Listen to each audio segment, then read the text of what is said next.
Hi guys, and welcome to America History Tales.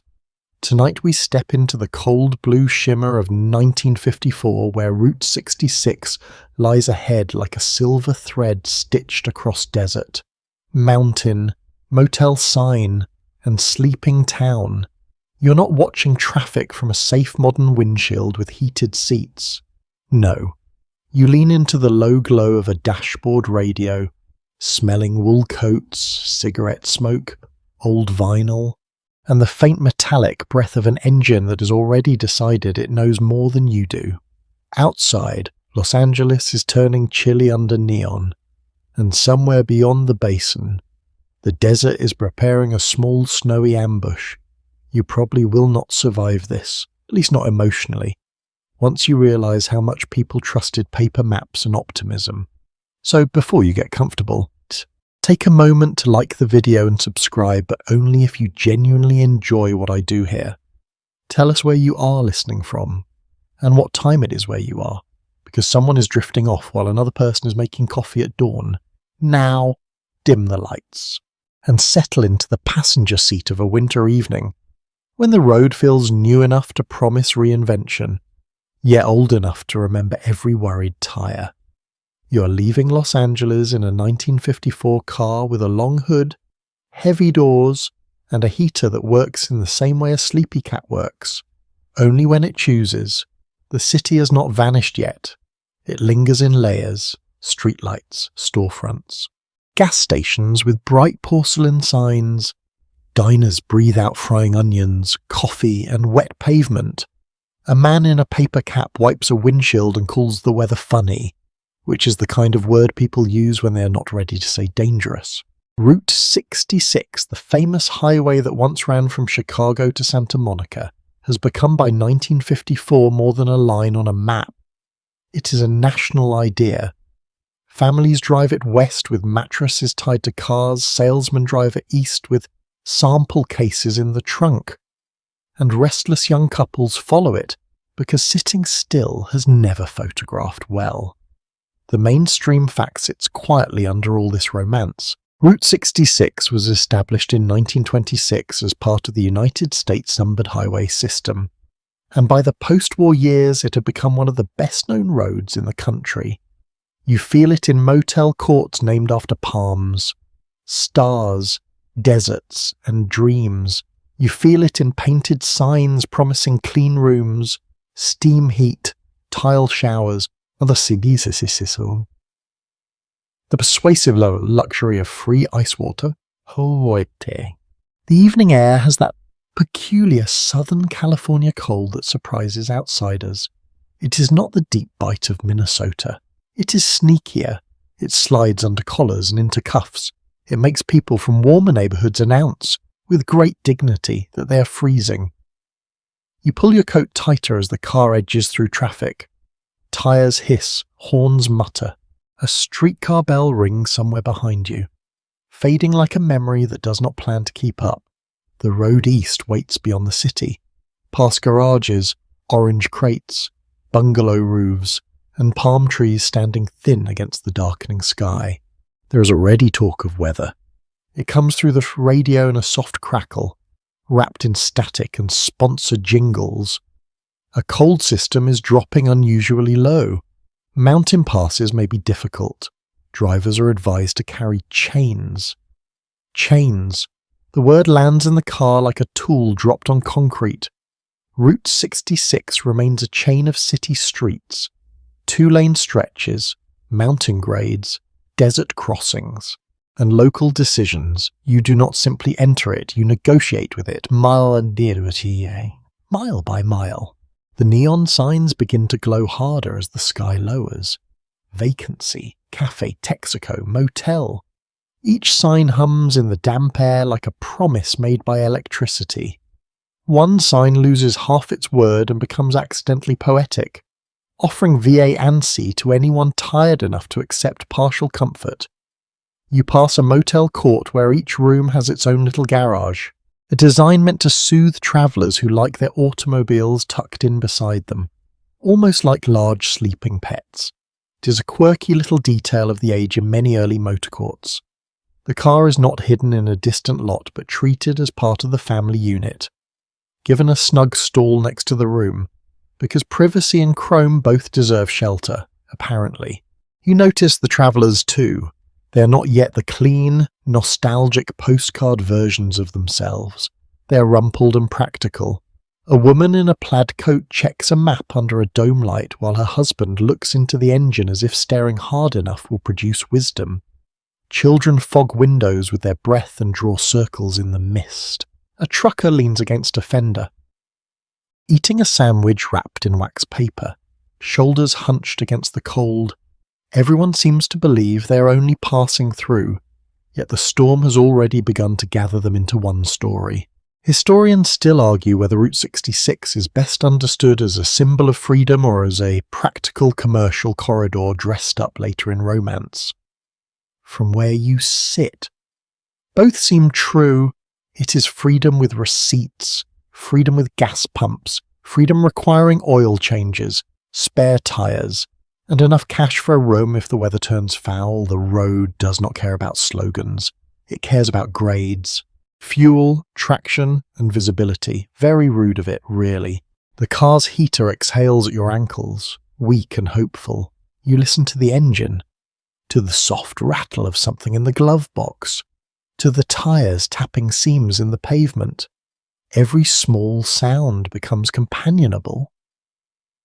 That is one kindness of night driving. It turns machinery into conversation. The map beside you is creased along familiar lines, and the route eastward looks so calm on paper. A thin red line does not show wind, it does not show sleet. It does not show how confidence can shrink when flakes appear in the headlight beam. For now, though, there is only a warning chill and the calm pageantry of departure. Neon falls behind in fragments. A last diner window flashes warm gold. Inside, someone lifts a cup and never knows they have become part of your memory. A dog barks from a yard. A train horn sounds far off, pulling freight towards places whose names feel like weather themselves. Barstow, Needles, Kingman, Flagstaff. You are still close enough to turn back. That is the strange comfort of the first miles. A warm bed behind you is still more real than the frozen desert ahead, but roads are persuasive, especially famous ones. They whisper that every mile already driven must be honoured by another. So you keep going, not dramatically, not heroically, just steadily the way most history happens. The city loosens its grip. The foothills rise in the dark, the radio crackles again, and under the announcer's voice, under the soft static and the sleepy engine note, you feel the first true shiver of the storm waiting beyond the lights. The city lights thin behind you, not all at once, but in little resignations. A row of shops gives way to darker lots. A gas station stands alone beneath a white lamp. The last bright cafe window blurs in the rear glass, then slips away as if Los Angeles has gently closed a door. Ahead, the foothills gather themselves into shadow, broad and quiet, and the road begins to climb with the patience of something old. Your car feels heavier here. The engine works with a low, steady hum, and every curve asks for a little more attention. The air changes first. It comes through the tiny leaks around the windows, colder and wetter than before, carrying the smell of sagebrush, damp dust, and cooling asphalt. The heater continues its modest little performance at your feet, doing just enough to avoid being accused of complete uselessness. Your fingers still feel cold around the map. The paper is soft from handling. Folded and refolded along lines that have begun to tear, you can see where someone has circled towns in pencil, as if naming them makes them safer. The foothills of Southern California in winter can play tricks on travellers. One moment the road seems mild, almost suburban, with darkened homes tucked among eucalyptus and pepper trees. Then a bend reveals black slopes, empty sky, and cloud pressing low over the mountains. You hear a few drops strike the windshield.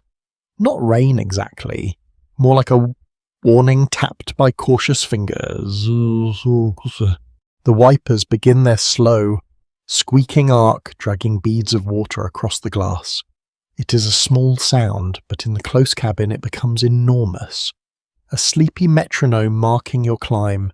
By 1954, American road travel has settled into a ritual of preparedness that feels both charming and deeply optimistic. Cars are larger, roads are improving, and the post-war economy has put more families behind the wheel. But the interstate highway system has not yet remade the landscape. That enormous project will not be signed into law until 1956, 2 years from your cold little evening. So you travel not on a broad modern ribbon built for speed and separation, but on a living road that passes through towns, climbs old grades, shares space with trucks, and depends on weather reports that sometimes arrive too late to be useful. Delightful, really. Nothing says relaxation like discovering infrastructure is still a work in progress. You pass a roadside diner with a few cars gathered outside, their roof shining with rain. Through the windows you glimpse counter stools, chrome napkin holders, and the amber glow of pies under glass. A waitress leans over a cup of coffee. A man in a fedora reads a newspaper close to his face. You imagine the warmth in there, the smell of bacon grease, coffee, wool, and wet shoe leather. Every traveller on a cold road develops an expert eye for warmth. You know instantly which windows are worth envying. A sign warns of mountain driving. Another advertises tyre chains ahead. The words appear in your headlights and vanish behind you, leaving a faint unease that settles under your ribs. Tyre chains are not elegant things. They are clanking, muddy, finger-numbing tools. The sort of invention that makes you grateful and annoyed at the same time.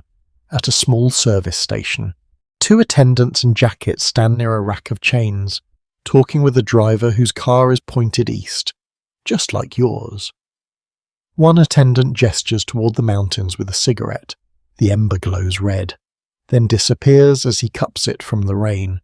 You pull in for fuel, because in 1954 a wise person does not pass a service station in uncertain weather without at least considering their own foolishness. The gravel crunches under the tyres, the pump bell dings. Cold air rushes into the car when the door opens, sharp and clean. The attendant greets you with a nod and begins filling the tank, the smell of gasoline rising sweet and powerful in the damp night. This is before self-service becomes common across much of the country, so the station is still a place of small human ceremonies. The windshield is wiped, oil may be checked, advice is offered whether requested or not, which is one of humanity's oldest fuels. Pass could be messy, he says, or something close to it. Men in service caps have a way of making disaster sound like a household chore. He does not dramatize the storm. He simply looks at the clouds and gives the kind of shrug that suggests he has seen travellers underestimate weather before, and has enjoyed being right only a little. Very comforting. Inside the station office, a radio murmurs beneath the ticking of a wall clock. The forecast speaks of colder air, snow at higher elevations, possible hazardous driving. The words are familiar, yet they feel stranger when you're about to drive directly into them. The open scholarly debate phrase arrives almost naturally here. Some scholars continue to debate whether post-war motorists trusted official forecasts because they had grown more accurate, or because the culture of the 1950s placed such faith in experts, announcers, uniforms, and printed advice. Either way, you listen carefully. You're not above superstition. You're not above believing that if you hear the warning clearly enough, it might spare you the worst of it. A quirky roadside tidbit clings to this era too. Some service stations kept promotional road maps stacked like sacred texts, each one branded by an oil company and designed not only to guide travellers but to persuade them where to buy fuel. A map could be a tool, a souvenir, and an advertisement at the same time. Tiny corporate cartography folded into your glove compartment, whispering, "Trust us, we know America." And honestly, in the dark, with rain growing colder on the windshield, you are willing to trust almost anyone who can draw a legible line through the mountains. You return to the car with your coat collar raised. The seat feels cold at first, then familiar. The engine starts with a brief complaint and settles into its rumble. Rain becomes steadier as you climb. Headlights smear across wet pavement. Oncoming cars appear as pale ghosts, then pass with a splash and vanish behind you. The road curves through black chaparral and pale rock somewhere below. The basin glows faintly, a wide bed of light softened by cloud. The first hint of freezing rain is not dramatic, it is a change in texture. The drops on the windshield no longer spread smoothly. Some strike with a sharper sound. The wipers push against a thin graininess near the edges of the glass. You lean forward, as if posture can improve visibility. The defroster breathes weak warmth upward, and the windshield clears in patches, giving the world a fogged, uneven quality. You wipe the inside of the glass with a cloth, leaving streaks that catch the dashboard light. A truck moves ahead of you, slow and square, its taillights red and watery. You follow at a respectful distance, grateful for its bulk, annoyed by its spray, comforted by its confidence. In this weather, another vehicle becomes a kind of companion animal. It proves the road continues. It shows where the pavement bends. It also reminds you that if something goes wrong, someone else may at least notice. That is not a glamorous thought, but it is a very historical one. People survive roads together more often than alone. The climb continues into colder dark. The radio fades, returns, fades again. Music warps into static. The announcer dissolves into a hush, then into a bright phrase from some distant station you cannot identify. The mountains are taking charge now. Los Angeles has become a memory of neon and warm windows. Ahead, the pass waits with its own weather, its own rules, and its own quiet talent for making every mile feel earned. The truck ahead becomes your unofficial guide. Its broad shape rises and falls with the curves, its red taillights glowing through the mist like two patient lanterns. You never quite catch up, and somehow that feels reassuring. Someone else is making the same uncertain climb. Someone else has decided that staying home was apparently too simple an option. The road narrows as the mountains gather around you. The dark slopes seem taller now, pressing close to the pavement. Sparse shrubs cling to rocky hillsides, their outlines barely visible beneath the sweep of your headlights. Every few minutes another vehicle appears in the opposite lane, throwing pale beams across the wet road before disappearing into the night behind you. The silence afterward always feels deeper than before. The rain changes almost without permission. At first, it is only a few pale specks drifting across the headlights, then another, then dozens. Snow, real snow. Not the playful flakes that melt before reaching the ground, but determined crystals that swirl sideways in the mountain wind before settling across the pavement. You blink once, almost expecting them to vanish. Instead, they multiply. The windshield slowly fills with dancing white patterns. The wipers work harder now, pushing away slush instead of rain. Every sweep leaves tiny frozen streaks along the edges of the glass. You adjust your grip on the steering wheel. The leather feels colder than before. Your shoulders tighten without your permission. The truck ahead slows. You slow too. No one needs to say anything. The entire procession understands this is no longer an ordinary drive. The Cajon Pass has always demanded respect. Long before automobiles, travellers crossed these mountains by foot, horseback, and wagon, searching for practical routes between Southern California and the deserts beyond. Later came railroads threading through the same rugged landscape. By the middle of the 20th century, Route 66 followed this historic corridor, carrying thousands of vehicles through a passage shaped by geology rather than convenience. Mountains rarely compromise simply because people invent better transportation. The snow thickens. Headlights begin reflecting from every flake until it seems you are driving inside a glowing tunnel. Visibility shrinks. 50 yards, 30, 20. The truck's taillights blur into soft crimson circles. You resist the temptation to stare only at them.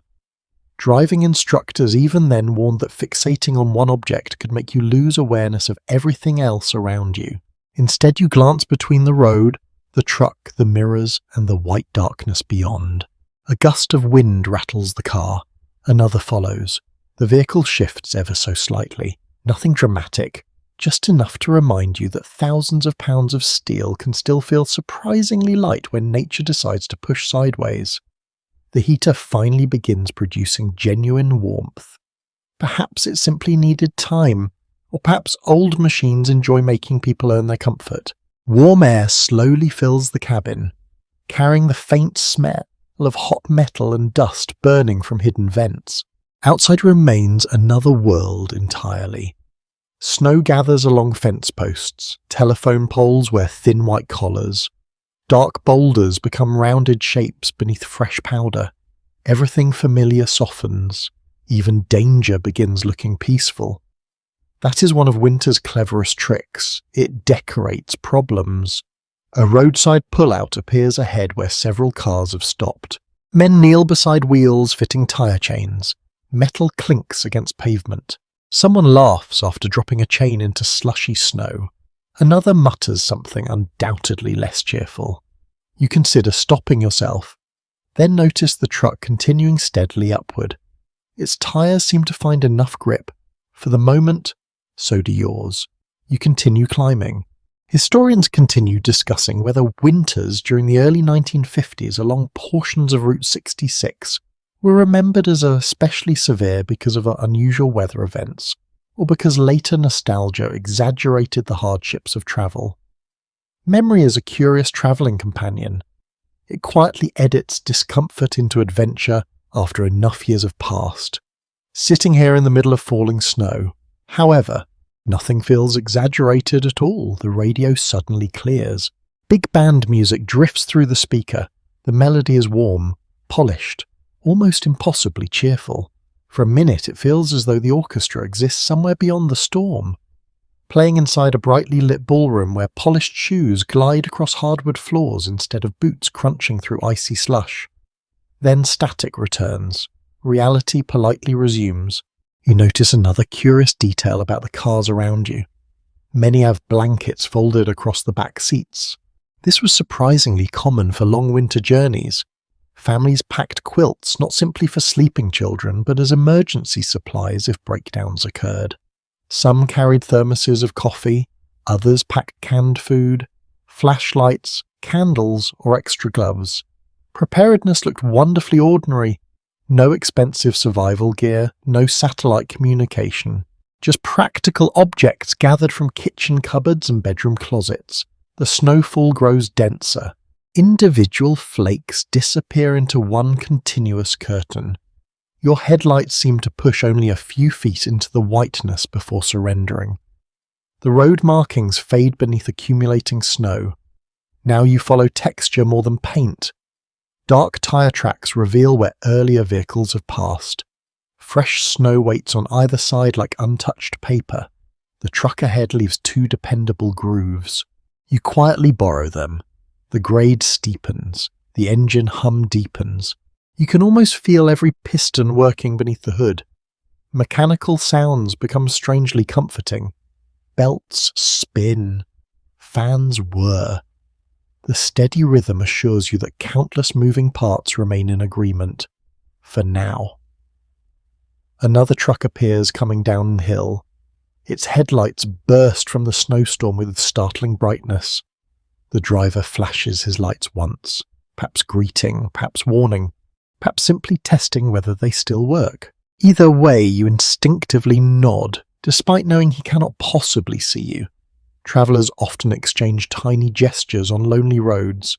They cost nothing and somehow improve everything. The snowfall muffles the outside world. Engine noise seems softer, wind quieter, even passing vehicles sound distant. Snow absorbs sharp edges from the landscape and from sound itself. The mountains become enormous sleeping forms beneath white blankets. The world feels slower, almost gentler. If you ignore the fact that one careless movement could place your car somewhere inconveniently below the roadway, gentleness, like beauty, occasionally requires careful interpretation.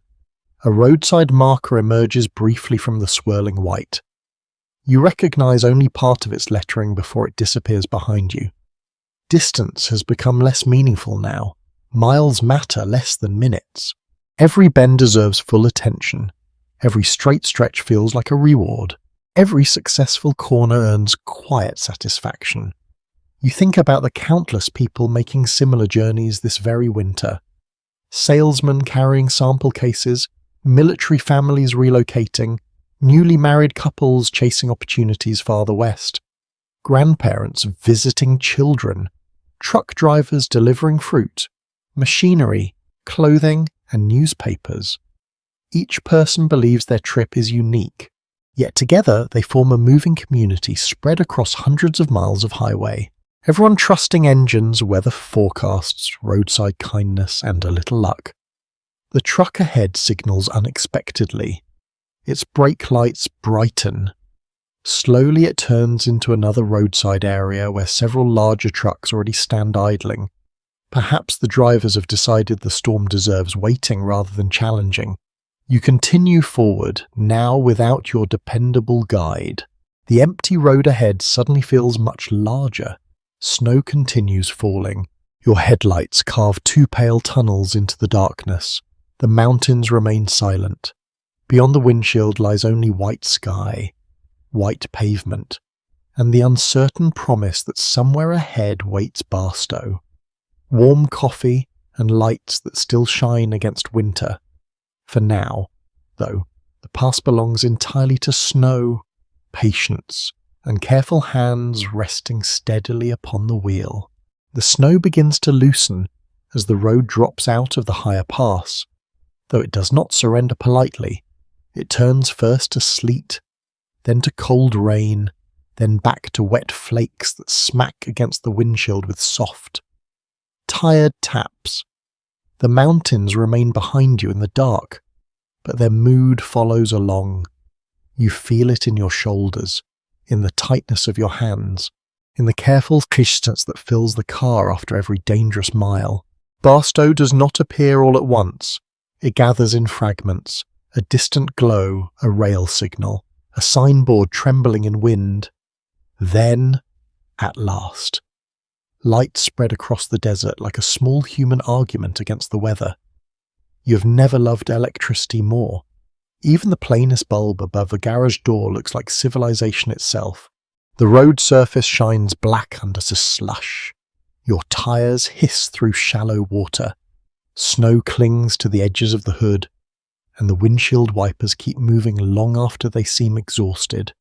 You pass a freight yard where railcars sit in rows, dark and patient beneath the storm, somewhere in the night. An engine idles with a deep metallic pulse, the kind of sound that settles into your chest more than your ears. Barstow's a railroad town as much as a highway town, and by the 1950s its importance rests on movement trains, trucks, tourists, military traffic, and families crossing the Mojave because America has taught them that forward motion is almost a moral duty. A solid historical anchor sits beneath the town's glow. Barstow grew around railroad connections in the late 19th century and later became a key stop for travellers on Route 66, especially as automobile tourism expanded across the southwest. It is not simply a place to sleep. It is a hinge between regions, a pause between mountain and desert, a service point where tired machines and tired people both ask for attention. Tonight, that attention is in high demand. You turn toward a cluster of cafes, garages, and motor courts. Neon trembles in the rain. Vacancy signs blink with a slightly frantic optimism. At the first motel, several cars already sit angled outside the rooms, their tyres packed with dirty snow. One sedan has its hood raised while a man in a hat studies the engine with the defeated seriousness of a person reading bad news from a telegram. Steam rises from the radiator in a ghostly plume. A woman stands nearby holding a handbag against her chest, as if the handbag might provide legal representation.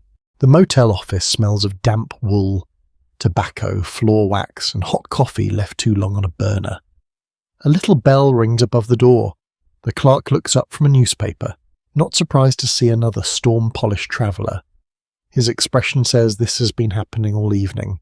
He has already heard every version of how bad is it out there, and he has probably ranked them by sincerity. Rooms are filling. The words land softly. But they matter. A snowstorm across the desert changes the meaning of vacancy. A room becomes more than lodging. It becomes rescue with curtains. The clerk offers directions to another motor court, then to a cafe where drivers have been gathering for updates. His pencil taps against the register. He does not rush. In towns built on travellers. Built. Calm becomes a local trade. You return to the car and drive slowly towards the cafe lights. The building glows through steamed windows. Inside, it is crowded in the way only roadside places can become crowded during bad weather. Not festive. Exactly. More like everyone has been sorted by necessity into one warm room. Truckers sit near the counter. A family occupies a booth with children slumped to sleep against coats. Two women in winter hats share a plate of toast, talking quietly. A young man in a leather jacket keeps opening the door to look outside, as if the storm might become embarrassed and leave if watched closely. You step in, and warmth wraps around you immediately.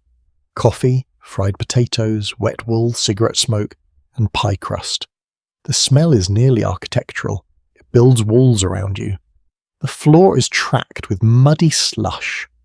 A jukebox stands in the corner, silent for once, perhaps understanding that the weather is providing enough atmosphere without musical assistance. Rumour moves faster than any official bulletin. Someone says trucks are stopped west of town. Someone else says the road east is open, but ugly. A third person claims a bus turned back near the pass. No one knows exactly which part is true, but each story arrives with confidence. This is how weather becomes social. It is measured in inches by meteorologists, but in cafes it is measured by who has seen what, who has a cousin at a garage, who heard from a driver at the pump, and who is willing to sound certain. Researchers do not all agree on how much roadside rumour shaped mid-century travel decisions compared with official radio reports and highway patrol updates. It is tempting to imagine everyone simply obeying authorities. But on a night like this, you can see how information becomes communal. A waitress with a coffee pot may know more useful truth than a distant announcer. A trucker who came through 20 minutes ago may become, for a short while, the most respected expert in the room. At the counter, you order coffee you do not quite need, because holding something hot is its own form of medicine. The cup is thick, white, and chipped near the rim. Steam rises into your face. The first sip is bitter enough to make you feel loyal to life again. Outside, wind pushes rain against the windows. Inside, forks tap plates, chairs scrape, and quiet conversations layer over one another until the whole room hums. There is one odd little detail pinned near the register, a postcard rack showing Barstow under perfect blue skies. Every desert line sharp and sunny. Every traveller smiling as though weather is a rumour invented by pessimists. Postcards of desert towns often exaggerated brightness and emptiness, selling travellers a version of the Southwest that was clean, open, and reliably photogenic. Tonight the rack looks almost comic. Snowmelt drips from hats, mud streaks the floor. The desert has rejected its own publicity campaign. A mechanic from the garage next door comes in with blackened hands and a jacket dark from rain. He drinks coffee standing up. People ask him questions before he can even swallow. Chains maybe. Road east depends. Radiator frozen. Could be. His answers are short, practical, and therefore more frightening than drama would be. He talks about engines cooling too fast, batteries weakening in cold, tyres losing grip on icy patches hidden beneath slush.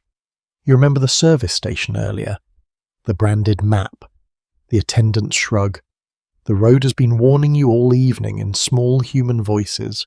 For a while, you simply sit. Your body slowly understands that it's no longer climbing through a whiteout. Your hands stop feeling clenched. Your breathing deepens. Fatigue arrives with the warmth. Sneaky and heavy. This is the secret of shelter. It lets you feel how tired you have been. Yet Barstow is not the end of the night. It is a pause, a flickering harbour on the edge of a larger dark, beyond town. The Mojave waits with long empty stretches, service stations spaced like guesses, and weather still wandering strangely across the desert floor. You finish the coffee, you listen to the rain around you. Travellers compare maps and stories, building courage from caffeine and shared inconvenience. Outside, the neon continues to buzz over wet pavement, promising rooms, fuel, food, and just enough light to make the next decision possible. You leave Barstow with the cafe warmth still clinging to your coat, though the desert begins stealing it back almost immediately. The town lights thin behind you, shrinking into small yellow points scattered across the rear window. For a few minutes, they seem to follow. Then the road bends, the black land rises gently, and Barstow becomes only a glow beneath the clouds. As if someone has set a lantern down on the desert floor and walked away, ahead lies the Mojave night. It does not feel empty. That's the first thing you notice. People call deserts empty because they do not know how to listen. Tonight the dark is full of motion. Wind slides over scrub brush, gravel ticks beneath the tires, rainwater runs in shallow ribbons along the edges of the pavement. Every now and then, sleet taps the windshield, light and dry, like grains of salt thrown by an invisible hand. The car moves through all of it slowly, headlights stretched forward into a narrow tunnel of wet grey. The road east of Barstow feels less like a highway now and more like a question. How far to the next station? How cold will it get? Is that shine on the pavement water? Or ice pretending to be water because it has a poor sense of humour? You lean closer to the windshield and watch the surface carefully. In low spots, puddles gather and tremble under the wind along the shoulder. Snow remains in thin, uneven patches, already dirty with sand and road grit. A well-grounded piece of history hums beneath your tyres here. The Mojave Desert portion of Route 66 connected scattered service towns and railroad communities across a difficult landscape where water, fuel, and mechanical help mattered deeply, unlike later interstate travel, where exits become predictable and standardized. This older road asks you to know where you're going, what your car needs, and whether the next little cluster of lights is open at this hour. Convenience exists, yes, but it is not yet guaranteed. The highway offers freedom, then immediately asks whether you packed a flashlight. You pass a roadside sign half hidden by windblown dust and wet snow. Its paint has faded, and the words seem to emerge only at the last second. Gas, cabins, cafe. The arrow points into darkness. You do not turn. The main road feels uncertain enough. Still, the sign stays in your mind, somewhere beyond your headlights. There may be a small court with a single office lamp burning, a sleepy proprietor listening to the storm and waiting for tires on gravel. The wind grows stronger. It does not howl constantly. It comes in long pushes, pressing against the side of the car, then easing away as if reconsidering. Each gust carries fine sand, even in this wet weather, and the grains make a faint hiss against the bodywork. Snow across the desert feels wrong and yet perfectly possible. The Mojave is not a warm blanket. Winter nights here can fall below freezing, especially when the cold systems sweep through from the north and west. Travellers expecting postcard heat learn this lesson quickly, usually while wearing the wrong shoes. There is an unusual little bit of roadside lore attached to this desert.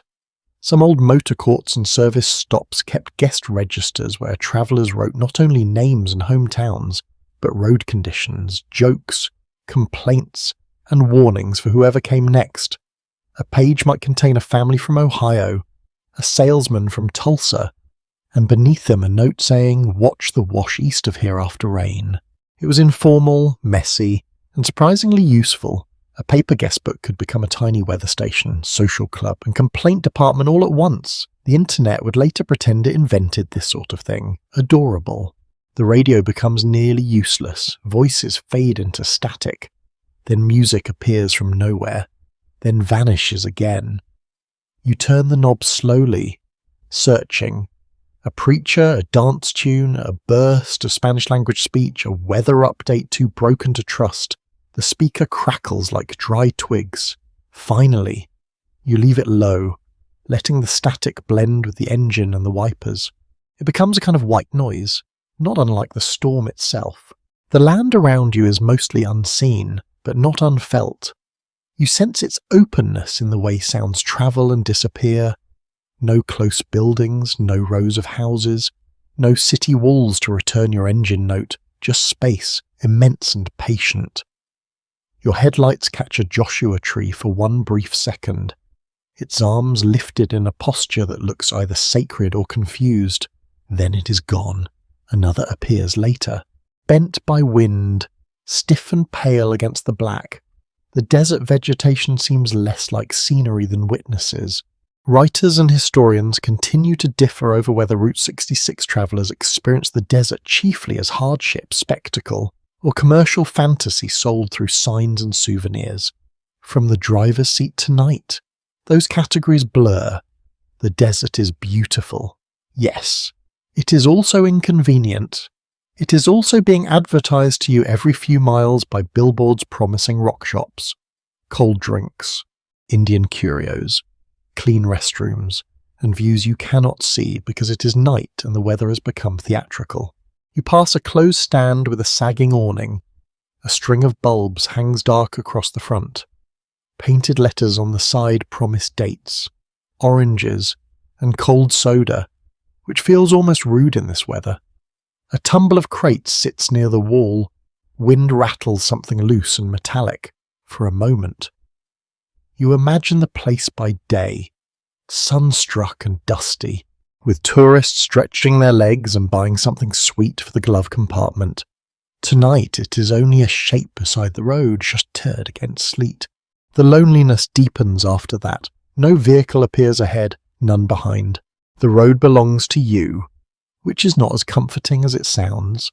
Solitude is romantic from a warm armchair. On a winter desert highway in 1954, it feels more like being trusted with a responsibility you did not apply for.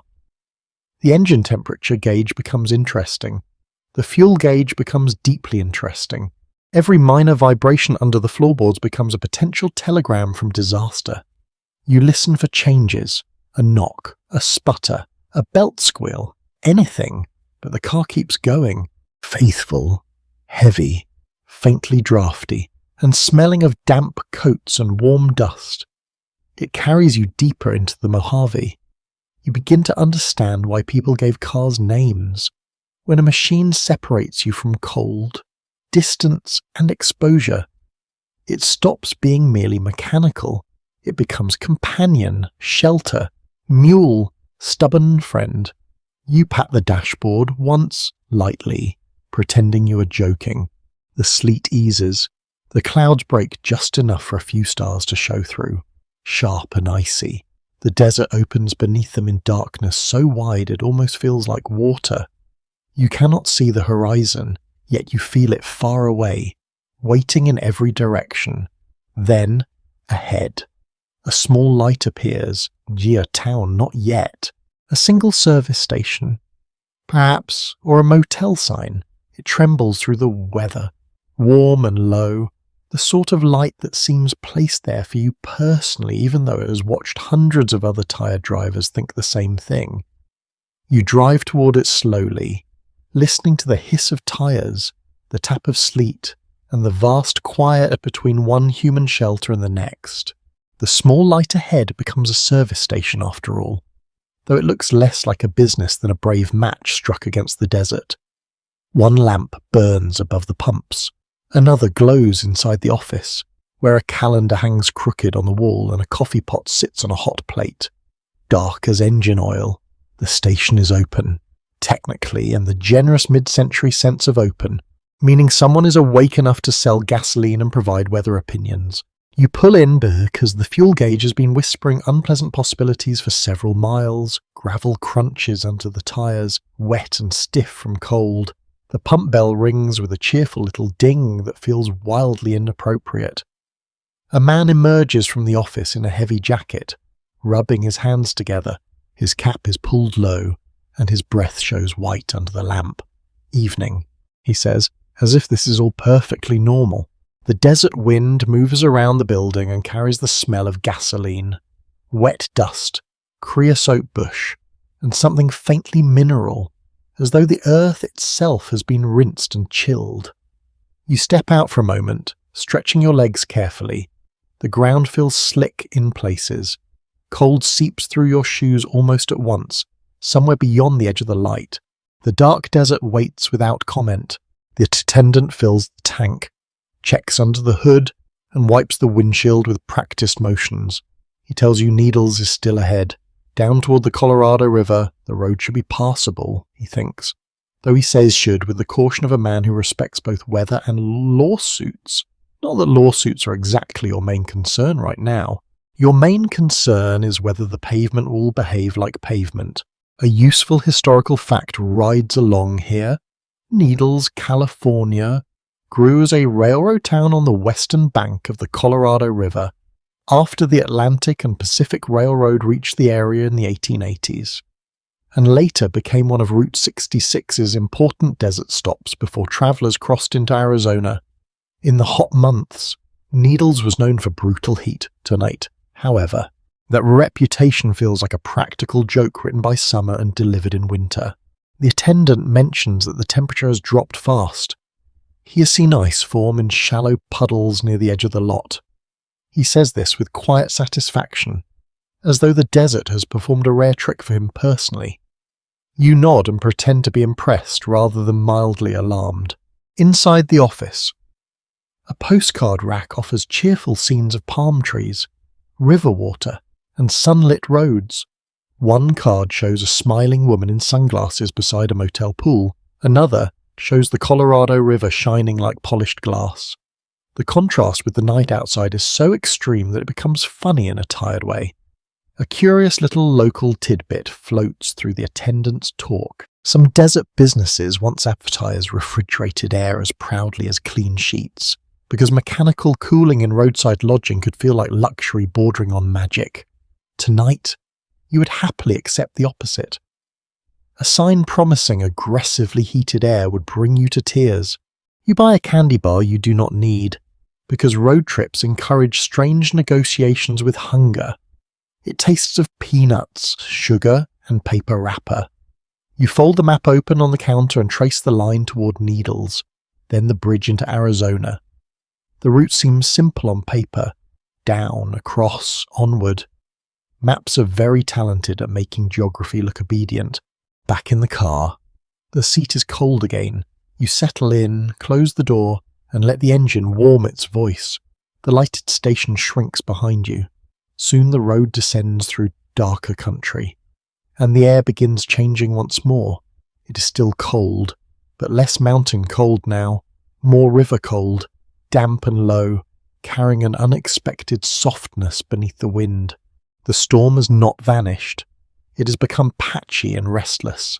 Sleet comes in brief bursts, then a misty rain, then nothing but wet road and the sweep of headlights. Far ahead, the desert floor seems to dip toward an unseen line. You know the Colorado River is there before you see it. Rivers announce themselves in subtle ways. The air thickens, the land loosens, the darkness feels less dry. Roadside signs become more frequent as Needles approaches. Motel names appear from the gloom palms. Travelers, desert, river, oasis. America in the 1950s loves naming things after comfort. Courts promise showers, garages, coffee shops, and sometimes television. Though in many small places the signal may be as temperamental as a tired mule, neon flickers through moisture in the air, softening every word. The storm makes even advertisements look tender. Those who study highway culture still dispute whether towns like Needles mainly served travellers or gradually reshaped themselves around travellers' expectations. A railroad town is not the same thing as a tourist town, yet Route 66 asks every place along it to perform hospitality. It asks towns to become legible at 40 miles an hour. It asks them to glow, feed, repair, and reassure. On a night like this, that performance becomes serious work. You enter Needles slowly. Palm trees stand along parts of the road, their fronds tossing in cold wind. There is something surreal about palm trees under winter storm clouds. They look underdressed. Frankly, you pass a motel court where every room window glows yellow. Cars sit under thin crusts of dirty snow and desert slush. A dog barks once, then thinks better of it. Somewhere a screen door bangs. Near a cafe, several travellers stand under an awning, smoking and looking upward as if the weather might offer an explanation. The air smells of wet pavement, hot oil from the kitchen, and river dampness. You feel the pull of stopping. Needles offers beds, food, fuel, and a kind of geographic milestone. You have crossed the Mojave Night. You have reached the river edge. That is no small thing. But the road east continues to whisper. Arizona waits just beyond the Colorado. The storm has made progress slow, and daylight feels very far away. Still, the thought of crossing the river holds a quiet fascination. Borders do that, even when they are only state lines. Even when nothing magical happens on the far side, they promise change, another map colour, another set of road signs. Another chapter in the long sleep story of the highway. You stop near the edge of town to look toward the river. You cannot see much, only darkness, scattered lights, and the faint suggestion of open space where water moves below. The Colorado River has carved empires of landscape and argument across the southwest. Yet tonight it is mostly a cold presence in the dark. Somewhere nearby, bridges carry rail and road traffic across, linking California to Arizona, coast to interior, desert to desert. The wind lifts again, bringing a fine spray of rain. You return to the car, grateful for the heavy door and the stubborn heater. The dashboard glows softly. The map rests on the seat beside you like a sleeping animal. Ahead, the road bends toward the crossing, toward Arizona's rougher miles, towards towns whose names already feel drowsy and distant. For one last moment, Needles surrounds you with its wet neon and palm shadows, a river town caught between postcards and cold reality. Then you ease forward, tires whispering over slick pavement, leaving the sheltering lights behind as the bridge and the state line wait in the dark. The bridge appears through the dark as a line of lamps and wet steel, stretching toward Arizona with the quiet confidence of something built to be crossed. You approach slowly, listening to the tires change their sound as pavement meets the bridge deck. The river is mostly invisible below, but you feel it in the cold air rising up through unseen space. The Colorado moves beneath you, black and heavy, carrying mountain snowmelt, desert history, irrigation dreams, and probably a deep impatience with being treated like a scenic backdrop. The car hums forward. California falls behind by inches. Arizona waits ahead. Not dramatically, not with trumpets, but with a road sign shining in your headlights and a darker emptiness beyond the first few lamps. State lines are funny things. On the map, they look crisp and official. In the body, they feel more like a shift in expectation. You sit a little straighter. The night seems wider. The storm has followed you across without asking permission, which is rude but historically consistent. Route 66 entered Arizona near Topok and then pushed across the northwestern part of the state toward Kingman, Seligman, Flagstaff, Winslow, Holbrook, and beyond. By 1954, this stretch was already famous among travelers for its desert distances. mountain grades, railroad towns, and motor courts that served people chasing work, vacations, family reunions, or simply a new weather system to complain about. You are now part of that moving archive. Another pair of headlights in the long procession. The road beyond the river feels different almost at once. The pavement seems narrower in the dark, though perhaps that is just fatigue giving opinions. The shoulders fall away into brush and gravel. The storm has thinned into gusts of icy rain, but patches of sleet cling wherever cold air settles. You drive through low places where water shines under the lamps, then over rises where wind scrapes the road nearly dry. The tyres speak in changing textures, hiss, hum, crunch, hiss again. You pass a roadside cluster with a station, a few cabins, and a sign offering coffee. The buildings look hunched against the night. A single porch bulb swings slightly in the wind. You consider stopping, just to stand where other humans are breathing the same cold air. But the car keeps rolling. There is a strange momentum after a crossing. You feel you have earned a few more miles simply by entering a new state. The desert opens around you, even unseen. It announces itself through absence. No close walls, no crowded streets, no soft glow of a large town. Only the occasional pinprick of a ranch light or a signboard flashing briefly in the headlights. Your world becomes very small: steering wheel, windshield, map, radio static, and the warm oval of dashboard light. The radio picks up a station for a minute, perhaps from across the state, perhaps bouncing in from somewhere improbable. A man's voice reads news headlines in a measured tone. Then a song begins, tinny and bright, before dissolving into static again. You lower the volume until it becomes a whisper. On nights like this, even music can feel too awake.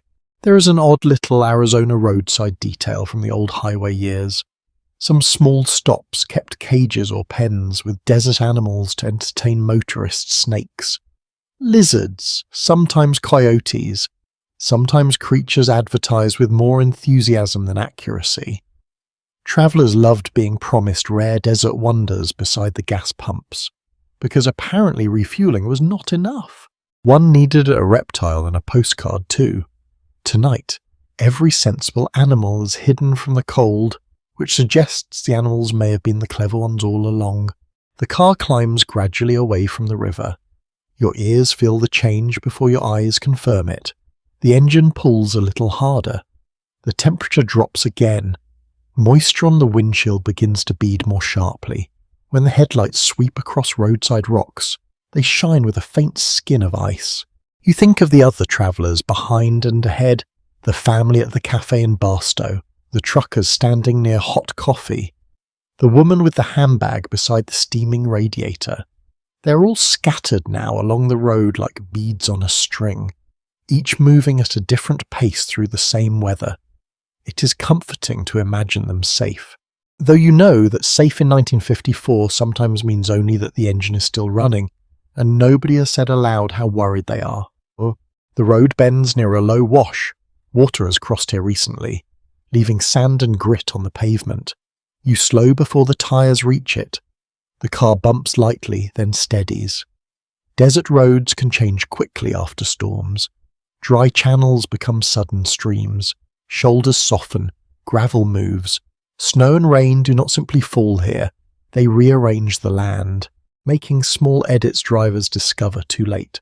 Among historians of mobility, there remains disagreement over whether Route 66's legend should centre on independence or dependence. The postcard version celebrates the lone traveller, free beneath a wide sky. But your night keeps proving the opposite. You depend on attendants, mechanics, waitresses, radio voices, mapmakers, bridge builders, road crews, and strangers who might stop if your hood is up. Freedom, it turns out, has a large support staff. A pair of headlights appears behind you, far back at first, then slowly closer. You feel their presence before they reach you, brightening the rear glass. Another car, not speeding, not careless, just catching up over time. When it settles at a respectful distance, you feel unexpectedly relieved. The other driver's beams widen the road's edges and make the dark less absolute. You do not know who sits there. A salesman, a couple, a tired family, someone with a better heater, probably. Try not to resent them. Together, without agreement. You move through the Arizona night. The road surface worsens in places, not ruined, but uneven, patched, and dark with weather. Old highways carry evidence of repair the way old coats carry stitching. You feel jolts through the seat. A rattle begins somewhere behind the dashboard, then stops just as you decide to worry about it. The map slides toward the floor. You catch it with one hand and return it to the seat, as if it has tried to escape. You pass a billboard promising clean rooms in Kingman. The word Kingman glows briefly in your headlights, then disappears. A destination has power. It turns darkness into a corridor. You now have a next place, a name to hold. The road will climb toward it through cold desert and rough grades, and there will be other cars, other stations, perhaps another cafe with bitter coffee and pie under glass. The trailing car remains behind you. Its lights bob gently with the pavement. The two of you pass through a shallow veil of sleet, then out again beneath torn clouds. For 1 minute, stars appear overhead, startlingly clear between storm layers. The desert under them is vast, ancient, and entirely uninterested in your schedule. You keep driving. The heater murmurs, the tires hum, the river is behind you now, and Arizona has taken you in. Not warmly, exactly, but completely. Ahead. The route begins lifting toward Kingman's mountain cold, where strangers will become temporary neighbors and every glowing window will look like mercy. The climb toward Kingman begins with a slow tightening of the road. The desert no longer lies flat and open around you. It gathers itself into ridges, rocky shoulders, and dark rises that seem to step closer to the pavement with every mile. Behind you, the other car still follows at a polite distance, its headlights steady in the mirror. You have not spoken to that driver, and may never speak to them, but already they feel like company in bad weather. Companionship can be as simple as two engines refusing to quit at the same time. The storm returns in thin layers, not the heavy white curtain of Cajon Pass, not yet, but a restless mixture of sleet and small flakes that drift sideways across your headlights. The windshield catches them, melts them, smears them. The wipers keep their tired rhythm. Each sweep sounds a little rougher now, as if the rubber is growing old by the minute.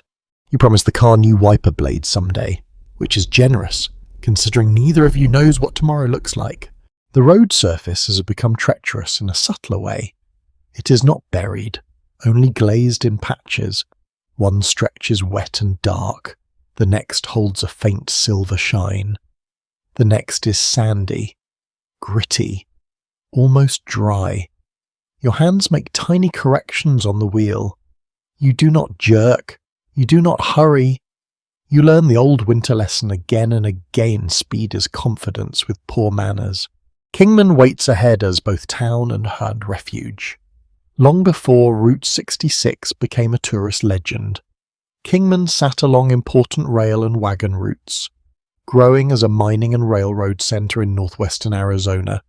By the 1950s, it served highway travelers, railroad workers, ranchers, miners, and military traffic moving through the region. It is a practical place before it is a nostalgic one. Tonight. Practicality is beautiful. A practical town has mechanics, coffee, beds, people who know which grades ice first. The car behind you flashes its headlights once. Your stomach tightens. Then you see why. A truck is stopped ahead near the shoulder, its hazard lamps blinking dull red through the sleet. A man stands beside it with his collar raised and one arm lifted. Warning traffic to slow, you ease off the accelerator. The car drifts forward with obedient heaviness. As you pass, You glimpse chains half-fitted around one of the truck's rear tires, metal links glinting under a lantern. Another man kneels in slush, tugging at the frozen chain with bare hands. Bare hands. A bold choice, if by bold we mean regrettable. You continue past, careful and quiet. The trailing car slows too, for a moment, in the mirror. You see its beams illuminate the truck, the men, the lantern, the wet road, and then the scene fades behind you like a photograph dipped in dark water. Cold presses against the windows. Breath clouds the glass unless the defroster is aimed just right.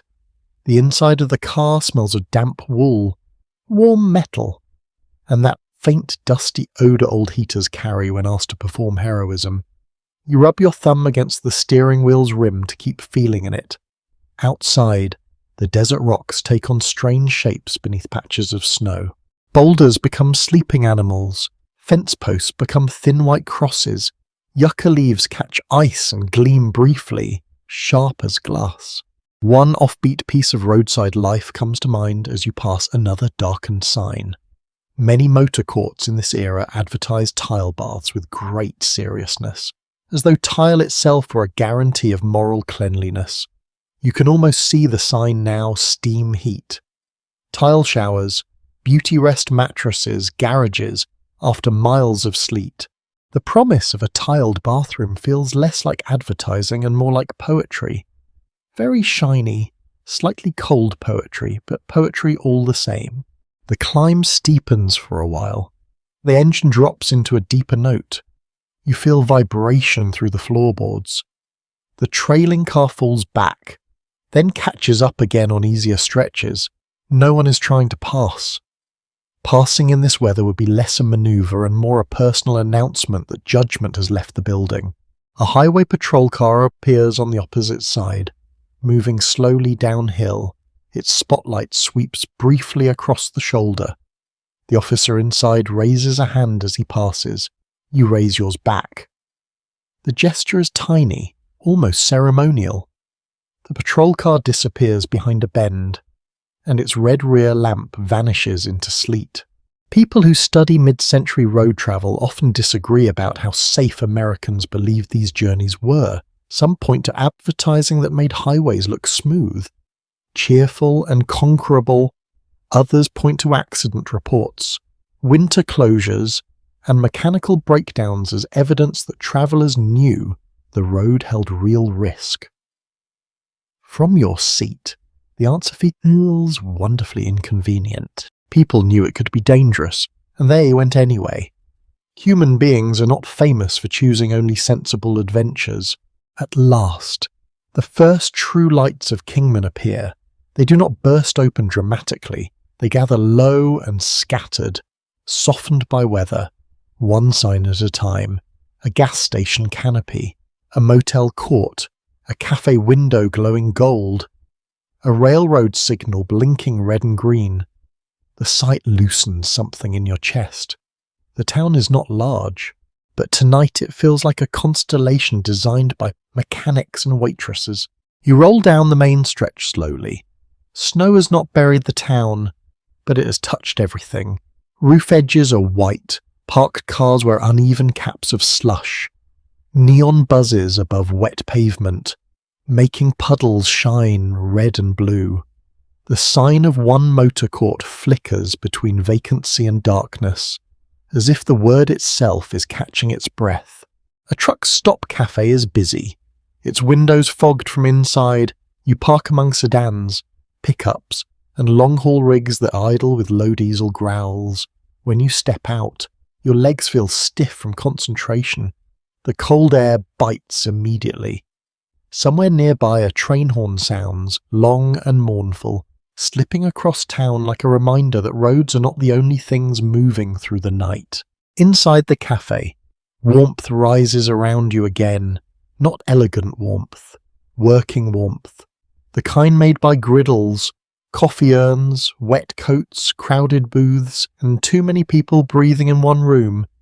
Drivers compare routes in low voices. A waitress refills cups without being asked. A mechanic at the counter draws a rough map on a napkin. marking which stretch toward Peach Springs may be icy. His pencil presses so hard it nearly tears the paper. You take a seat near the window. The car that followed you in parks 2 spaces away. A middle-aged couple gets out, both wearing hats, both moving carefully over the slick ground. They enter, shake off the cold, and look around with the dazed expression of people who have just learned that arriving anywhere is a privilege. The coffee arrives hot enough to fog your glasses, if you wore them. You wrap your hands around the mug. Outside, sleet ticks against the window. Inside, the room hums with tired relief. Kingman has gathered the road's scattered travellers and placed them briefly under one roof. You listen, sip, and let the mountain cold drain from your hands, knowing the route ahead will not become easier, only quieter, as it pushes toward Hualapai country and the long dark miles beyond.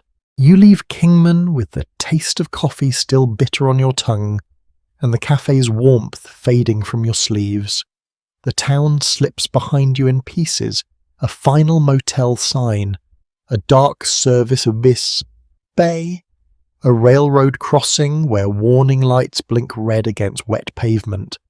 Then the road opens again, climbing and bending through a landscape that feels less like empty desert now and more like a vast sleeping country under a thin white sheet. The night has grown quieter. Not safer, necessarily, just quieter. Snow falls in loose, drifting patches, never steady for long. Sometimes the flakes cross your headlights like ash from a distant fire. Sometimes they vanish entirely, leaving only black road and pale roadside stones. The pavement carries old tire tracks, water, grit, an occasional icy shine. You follow the curves with care, letting the car move at a speed that would make any impatient modern driver sigh into a paper bag. But the road is not asking for speed, it is asking for manners. This stretch carries you towards Peach Springs and across Hualapai country, where Route 66 runs near older paths of movement, trade, and survival.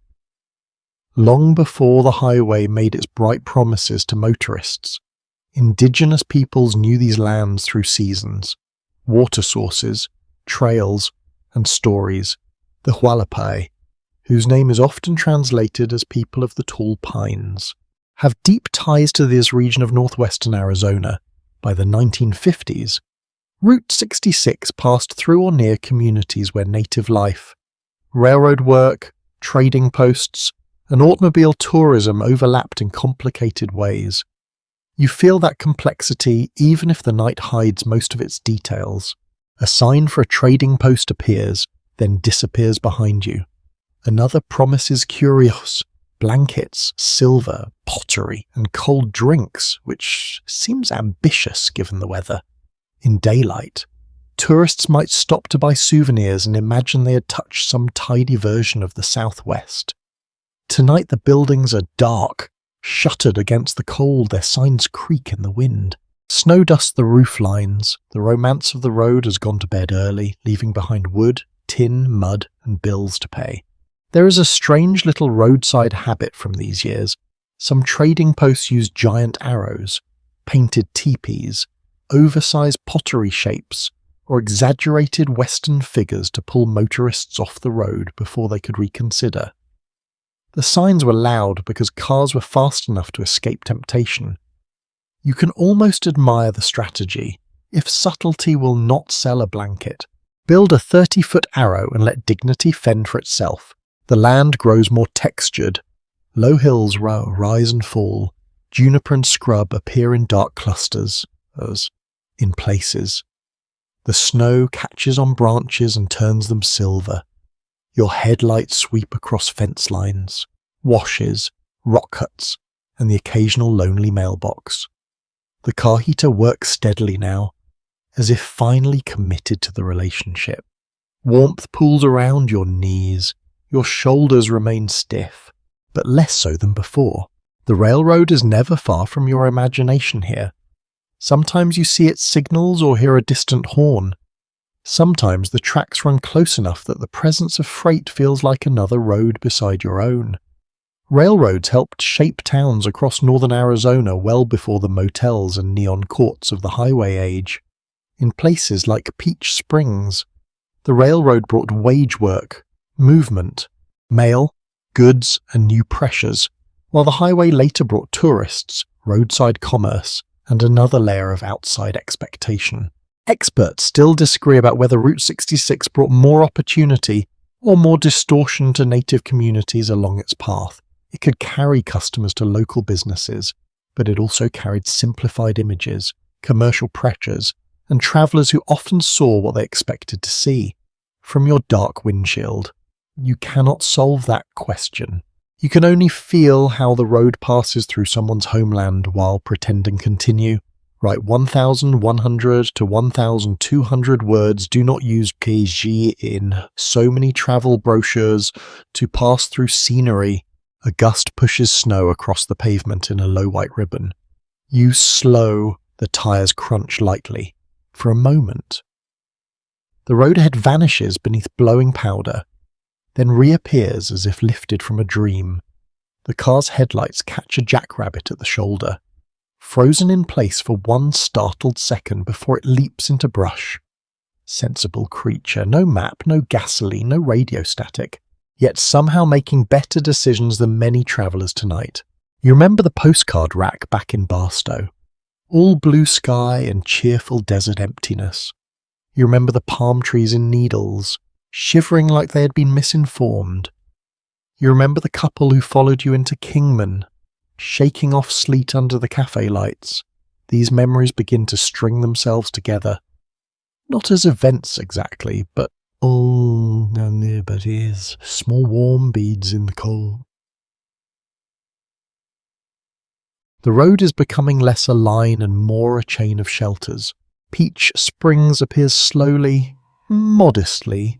A few lights, a station, a darkened storefront, perhaps a cafe still open, perhaps not. The place does not perform for you. It exists first for itself. That feels important.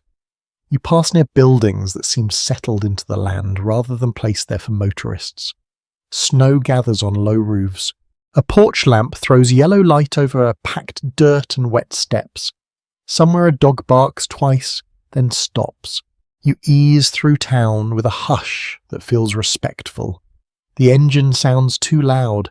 The tires sound too modern, even though they belong perfectly to this moment. You think of people asleep nearby under wool blankets. People who know this country in daylight, in heat, in dust, in ceremony, in work, in memory. You're only passing through. The phrase feels lighter and heavier at the same time. Beyond Peach Springs, the road darkens again. The night deepens into a soft, cold vastness. Snow is not falling now, but the clouds remain low, and the ground holds the storm's pale traces. You see the old road unwind ahead in narrow pieces, each curve discovered only when your headlights reach it. It is easy to imagine earlier travellers moving through this region by horse, wagon, rail, then automobile, each generation thinking its method impressive, each still dependent on weather, water, and other people. Your hands relax slightly on the wheel, not because the road is easy, but because you have adjusted to its seriousness. There is a calm that comes after fear, when the body stops arguing with reality and begins simply doing the next careful thing. Steer here. Brake gently. Watch the shine. Listen to the engine. Breathe. The car rolls onward under a torn quilt of cloud. A faint brightness appears low in the east. Perhaps moonlight behind thinning weather. Perhaps only your tired eyes inventing hope. The route ahead leads towards Seligman. Another small town, another set of rooms and coffee cups. Another main street waiting under the storm. For now. Hualapai country surrounds you in deep quiet, not empty, not silent, but holding its own stories beneath the snow while you pass through with lowered voice and careful wheels. The road towards Seligman feels as if it has been folded into the night and placed carefully beneath the clouds. You follow it without hurry, passing through long stretches where the only light comes from your own headlamps and the faint glow of the dashboard. Snow lies thin across the land, not deep enough to bury the desert, only enough to change its voice. Gravel shoulders look pale. Low brush wears white along one side, where the wind has pressed flakes into it. The world has become quiet in a way that feels deliberate. After Peach Springs, the darkness seems less empty because you have begun listening differently. You notice the soft ticking of cooling metal when you stop for a moment at a wide pull-out. You notice the faint smell of wet sage and cold stone through the cracked window. You notice how the wind moves snow across the pavement in delicate threads, like someone brushing flour from a table. Nothing is dramatic now. That almost makes it more watchful. Your car rolls on. Heavy and loyal through the cold, the heater murmurs near your shoes. Somewhere behind the dashboard, that tiny rattle returns, then gives up again. You're too tired to investigate it. At this hour, a rattle that stops on its own is considered repaired. Congratulations, you are now a mechanic. Seligman waits ahead on the old highway, a small railroad and a ranching town that became a familiar Route 66 stop for travelers crossing northern Arizona. In the 1950s, places like this mattered because they broke distance into survivable pieces. A tank of gas here, a cup of coffee there, a bed where the sheets might be cold at first but at least existed. The road's fame was made not only by scenery and adventure, but by ordinary towns that kept strangers moving. The first sign appears through sleet lodging ahead, then another. Cafe, gas, cabins. Your headlights catch the letters, and each word feels like a hand placed gently on your shoulder. You do not need luxury, you need warmth, fuel, and maybe pie if civilization is feeling generous. Seligman's Main Street emerges slowly, the way small towns do at night. A few lamps, a parked truck, a storefront with the dark windows, then a brighter cafe sign buzzing above the sidewalk, painting the wet snow below in a trembling glow. Neon in a snowstorm does something lovely. It turns slush into colour. Red and blue reflections stretch across puddles. Every drip from an awning shines for a second before falling into darkness. You drive past a row of motor courts and low buildings, their roofs edged with white. Several cars are parked nose-in outside rooms, their windshields clouded with frost. One vehicle has a blanket thrown over the hood, tucked awkwardly around the grille. It looks ridiculous and tender, like someone has put a horse to bed. Drivers sometimes did cover radiators or engine compartments in harsh cold, especially when machines were fussy and antifreeze habits were not always as reliable as manufacturers hoped. Sensible sometimes. Elegant? Absolutely not. A cafe near the centre of town remains open. Of course it does. Roadside cafes in bad weather become unofficial town halls, weather stations, therapy offices, and complaint museums. You park beside a pickup crusted with mud and snow when you step out. The cold comes up from the ground and through your shoes. The air smells of damp wood, gasoline, fried food, and chimney smoke.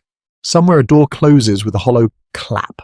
Inside, the cafe is softer than the road. Warm air brushes your face, the windows are fog nearly opaque. A counter runs along one side, with stools bolted to the floor. Booths line the wall. A few travellers sit scattered through the room, not talking much. Fatigue has made everyone polite. A waitress in a cardigan moves quietly with a coffee pot refilling cups before people ask. Her shoes make small sounds on the worn floor. You slide into a booth. The vinyl seat is cracked but warm from the room.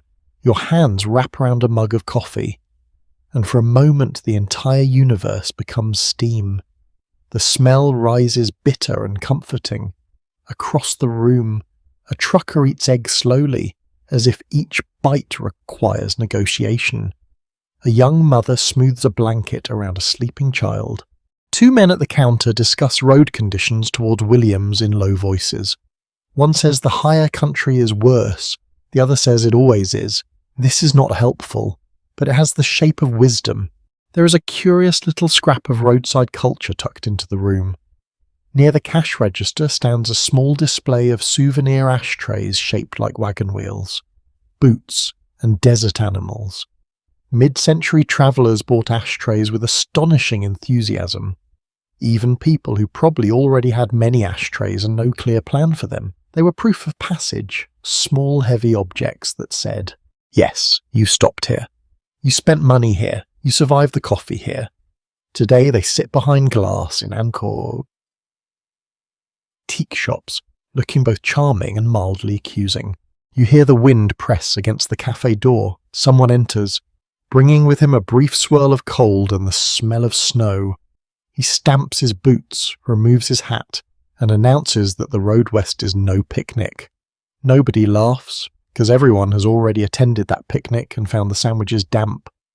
He takes the last stool near the end of the counter and begins telling what he has seen. A stalled sedan, a chain crew, a patrol car, a bus, moving slowly with passengers silent behind steamed windows. Interpretations vary among road historians about whether Route 66 nostalgia gives enough credit to the people who work these night shifts waitresses, cooks, mechanics, clerks, patrolmen, station attendants. The romance often follows the traveller, but the road only functioned because others stayed awake in small towns, brewing coffee, changing tyres, opening rooms, and answering the same worried questions in the same calm voices. Tonight, that seems impossible to miss. You eat toast with too much butter and a bowl of soup that tastes mostly of salt, warmth and mercy, outside. The storm rubs against the windows. Inside, boons clink gently.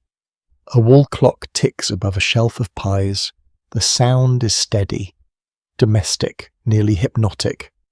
You begin to feel the strange looseness that comes when fear drains away and exhaustion takes its place. For a while, you let the main street exist without you. Cars pass occasionally, their tyres hissing through slush. A motel sign flickers across the road. The snow is not heavy, but it keeps falling, patient and fine, softening the edges of parked cars and stair rails. Seligman feels half awake, half dreaming, a little island of yellow windows and quiet labour. You pay at the register, where the waitress gives you a look that is not unkind but suggests she has seen many travellers underestimate the next stretch. Take it slow, she says, 3 words, plain as bread. Back outside.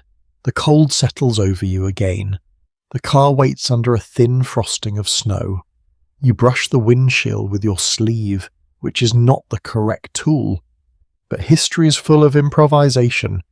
The engine starts after a brief hesitation, then catches.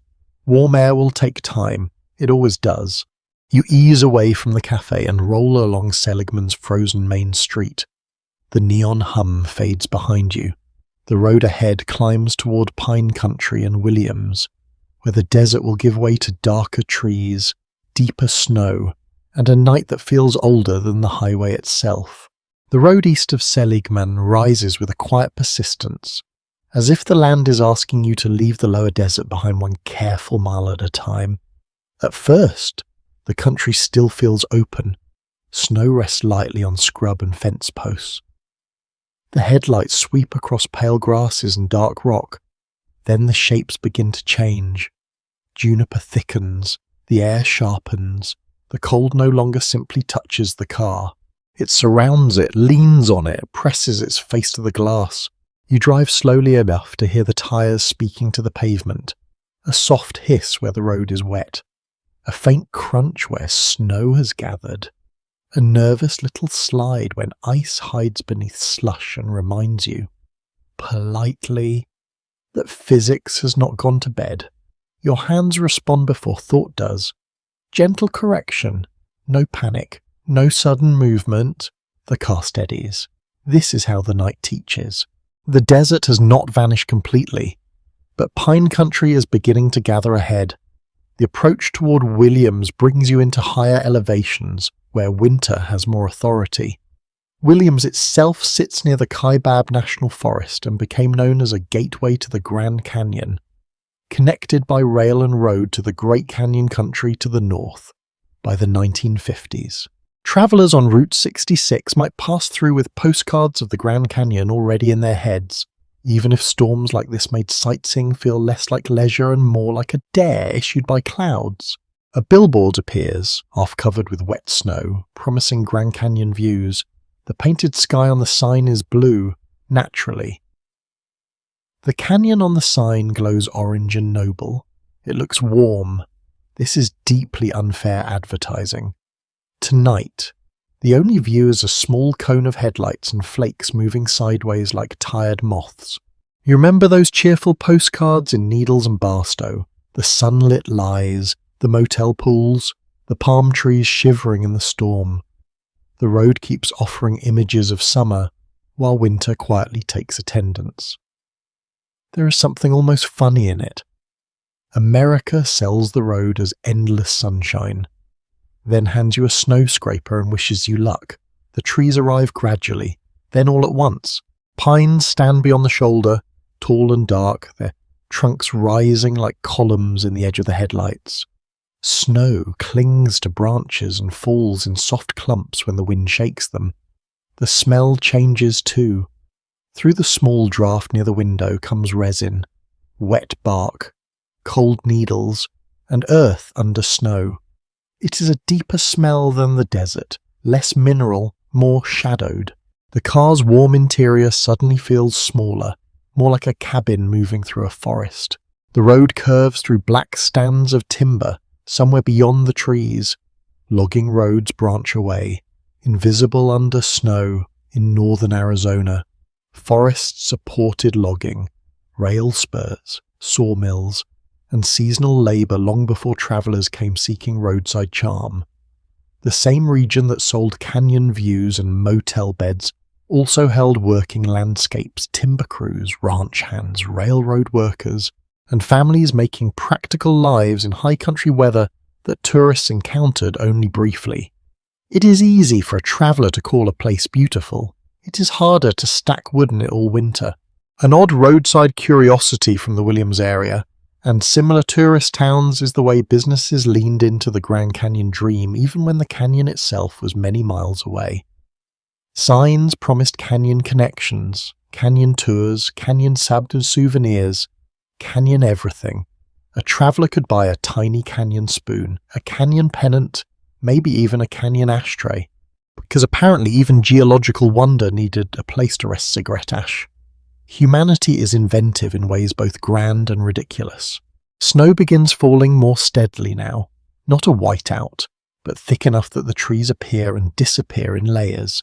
The flakes are larger here, soft and slow and sheltered by the forest.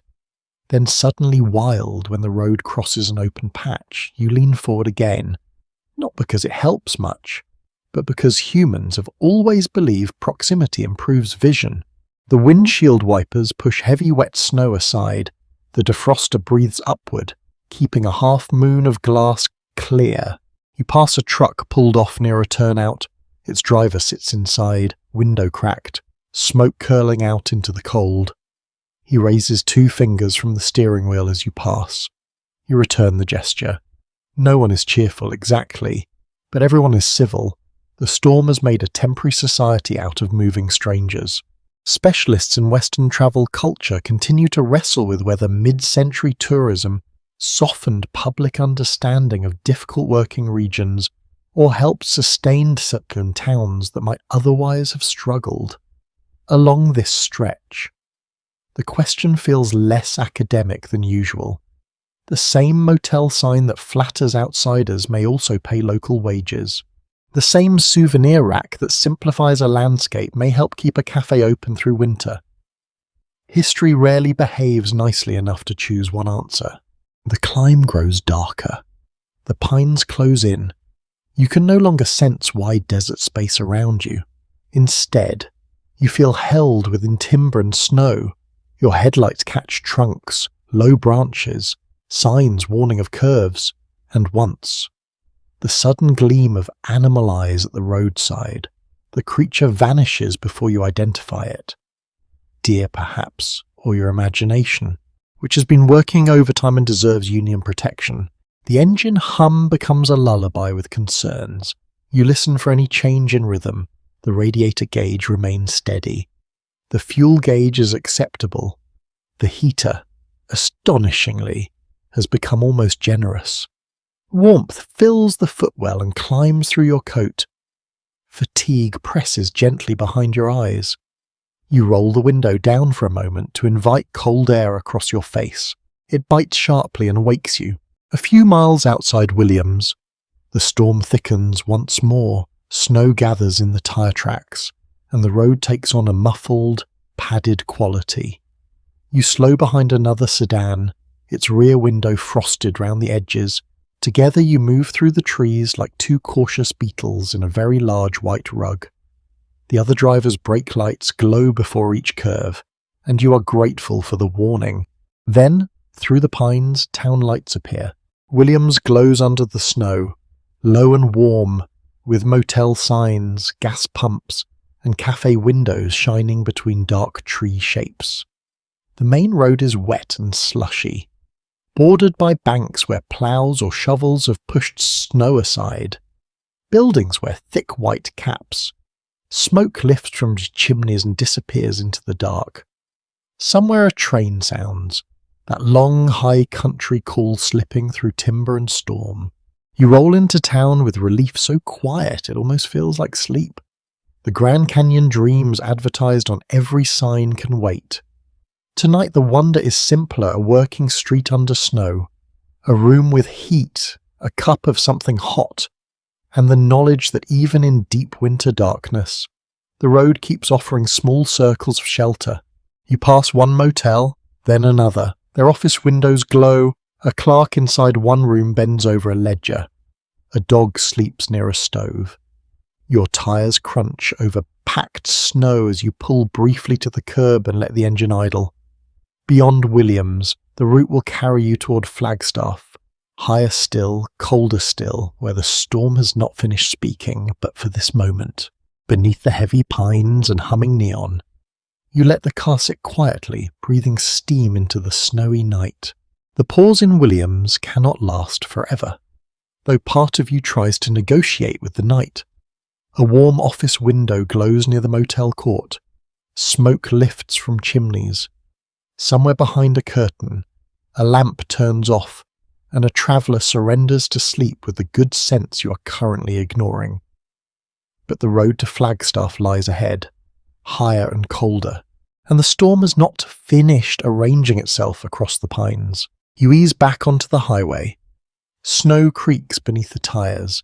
The car moves slowly, leaving the town lights one by one until Williams becomes a soft golden blur behind the trees.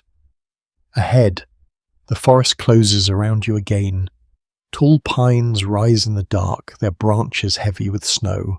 Whenever the wind passes through them, they release powder in soft sighs that drift across the road and vanish in your headlights. The climb toward the Flagstaff feels different from the desert grades. There, distance felt wide and exposed. Here, the cold has walls. The trees stand close enough to make the road feel like a corridor. Your headlights strike trunks, snowbanks, signs, and the occasional reflector shining like a tiny eye. Everything else disappears into black and white. The world has simplified itself to road, snow, engine, breath.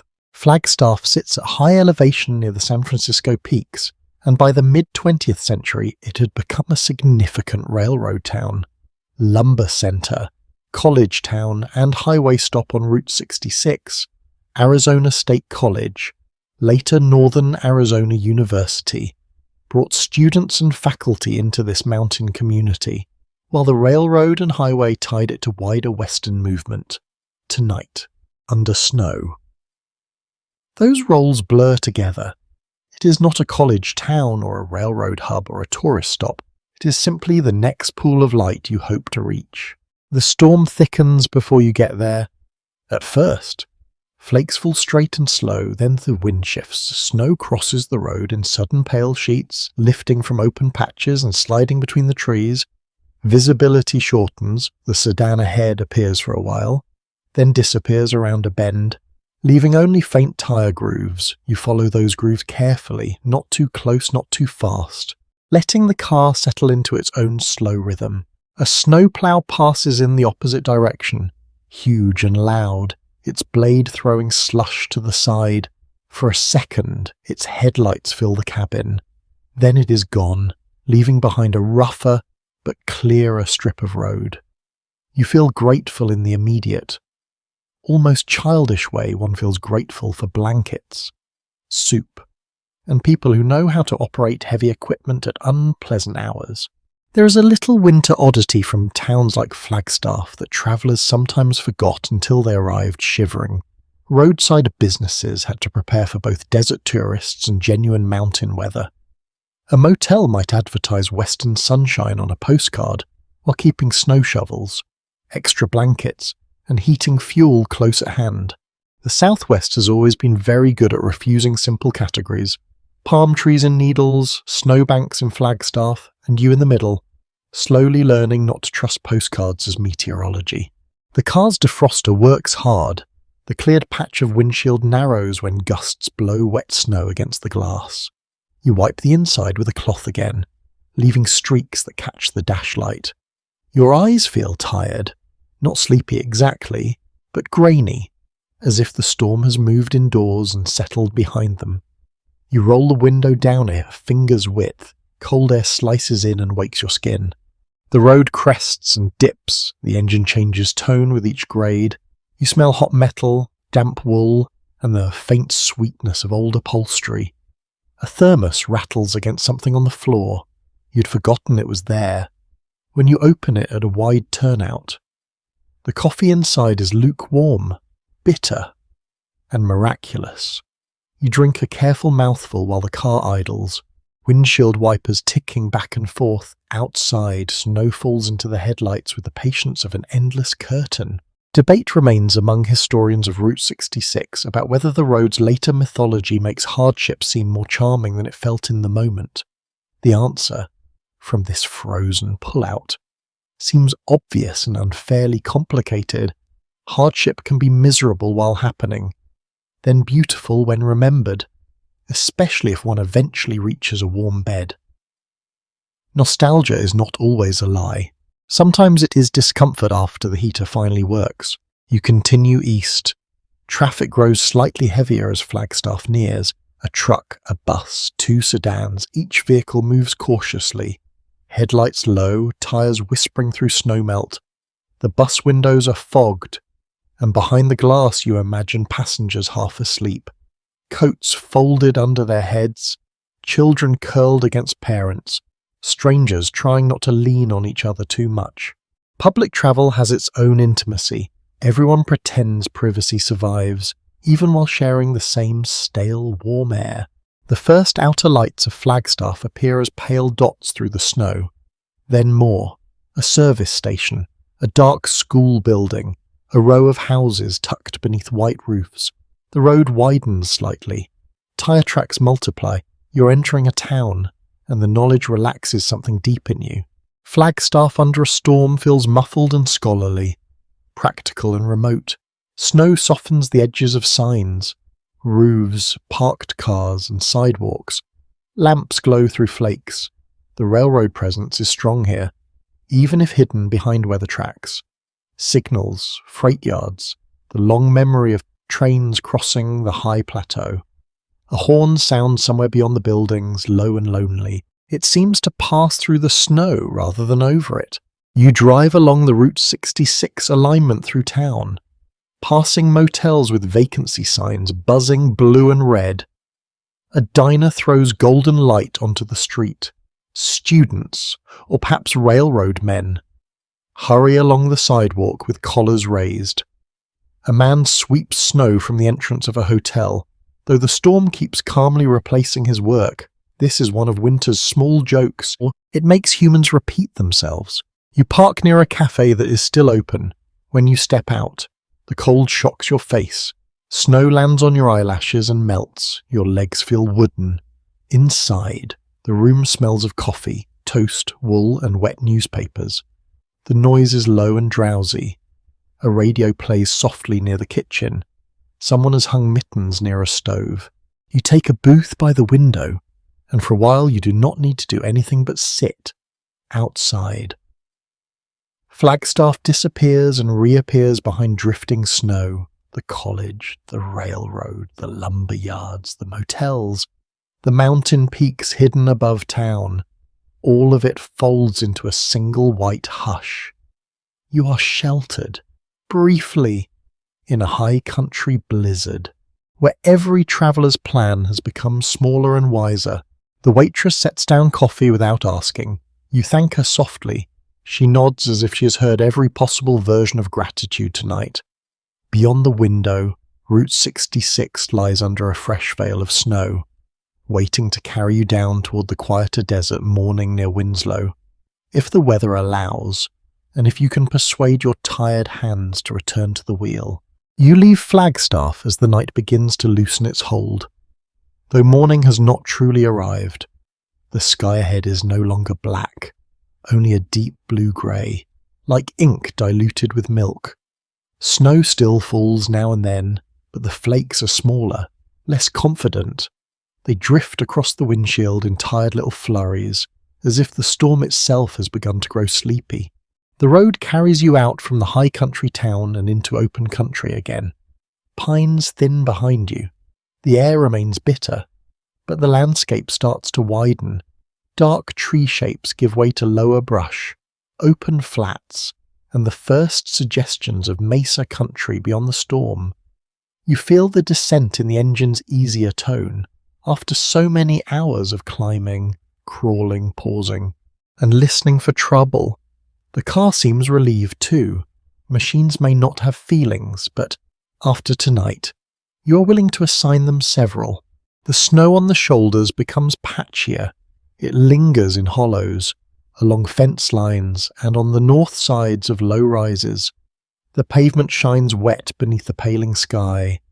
Your headlights still reach forward, but they no longer feel like the only defense against the world. Dawn is coming slowly, and with it comes that strange roadside feeling that you have survived something, though the day has not yet decided what to do with you. The route toward Winslow crosses part of Arizona's high plateau, where open land, rail lines, ranching, and highway travel shape the rhythm of towns across the 20th century. Winslow itself grew as a railroad town after the Atlantic and Pacific Railroad reached the area in the 1880s, later becoming a familiar stop along Route 66 in 1954 in Bourbon, before later interstate bypasses changed travel patterns. A town like Winslow still sat directly in the path of motorists, freight, diners, fuel stops, and motel dreams. You pass a freight train moving in the distance. Its line of dark cars stretched across the pale morning. For a moment, the train and your car seem to travel through the same hush. Parallel creatures of American movement. The train is steadier, heavier, less impressed by weather. Your car is more personal, more vulnerable, filled with maps, cold hands, and a driver who has developed strong opinions about windshield visibility. The sky grows brighter.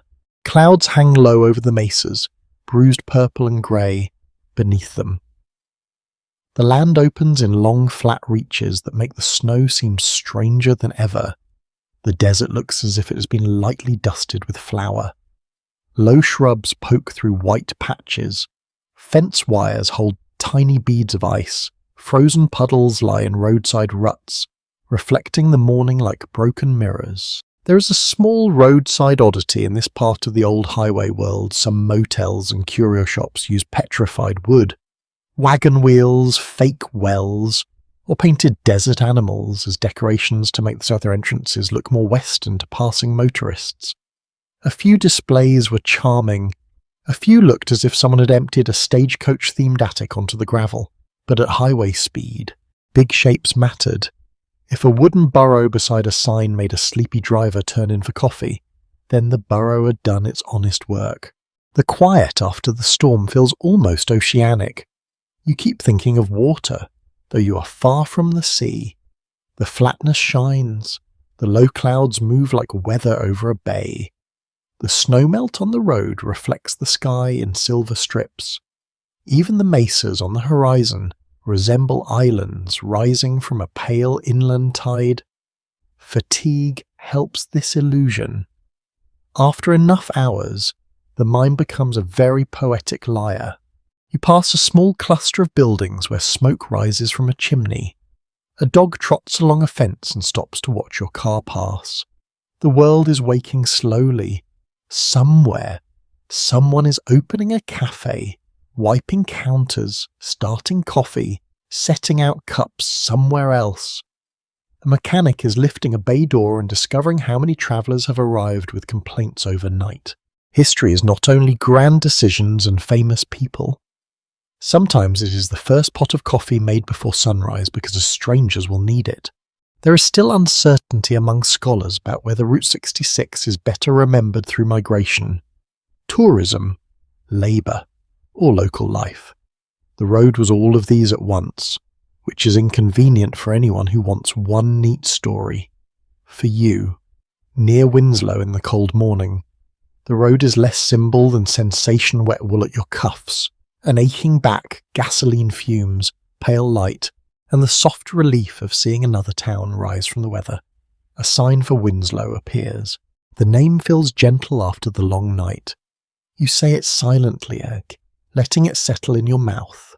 Winslow, a town name with room in it. The road descends slightly, and soon buildings begin to appear, low roofs, service stations, motel signs, rail structures, cafe windows. The storm has left everything damp and subdued.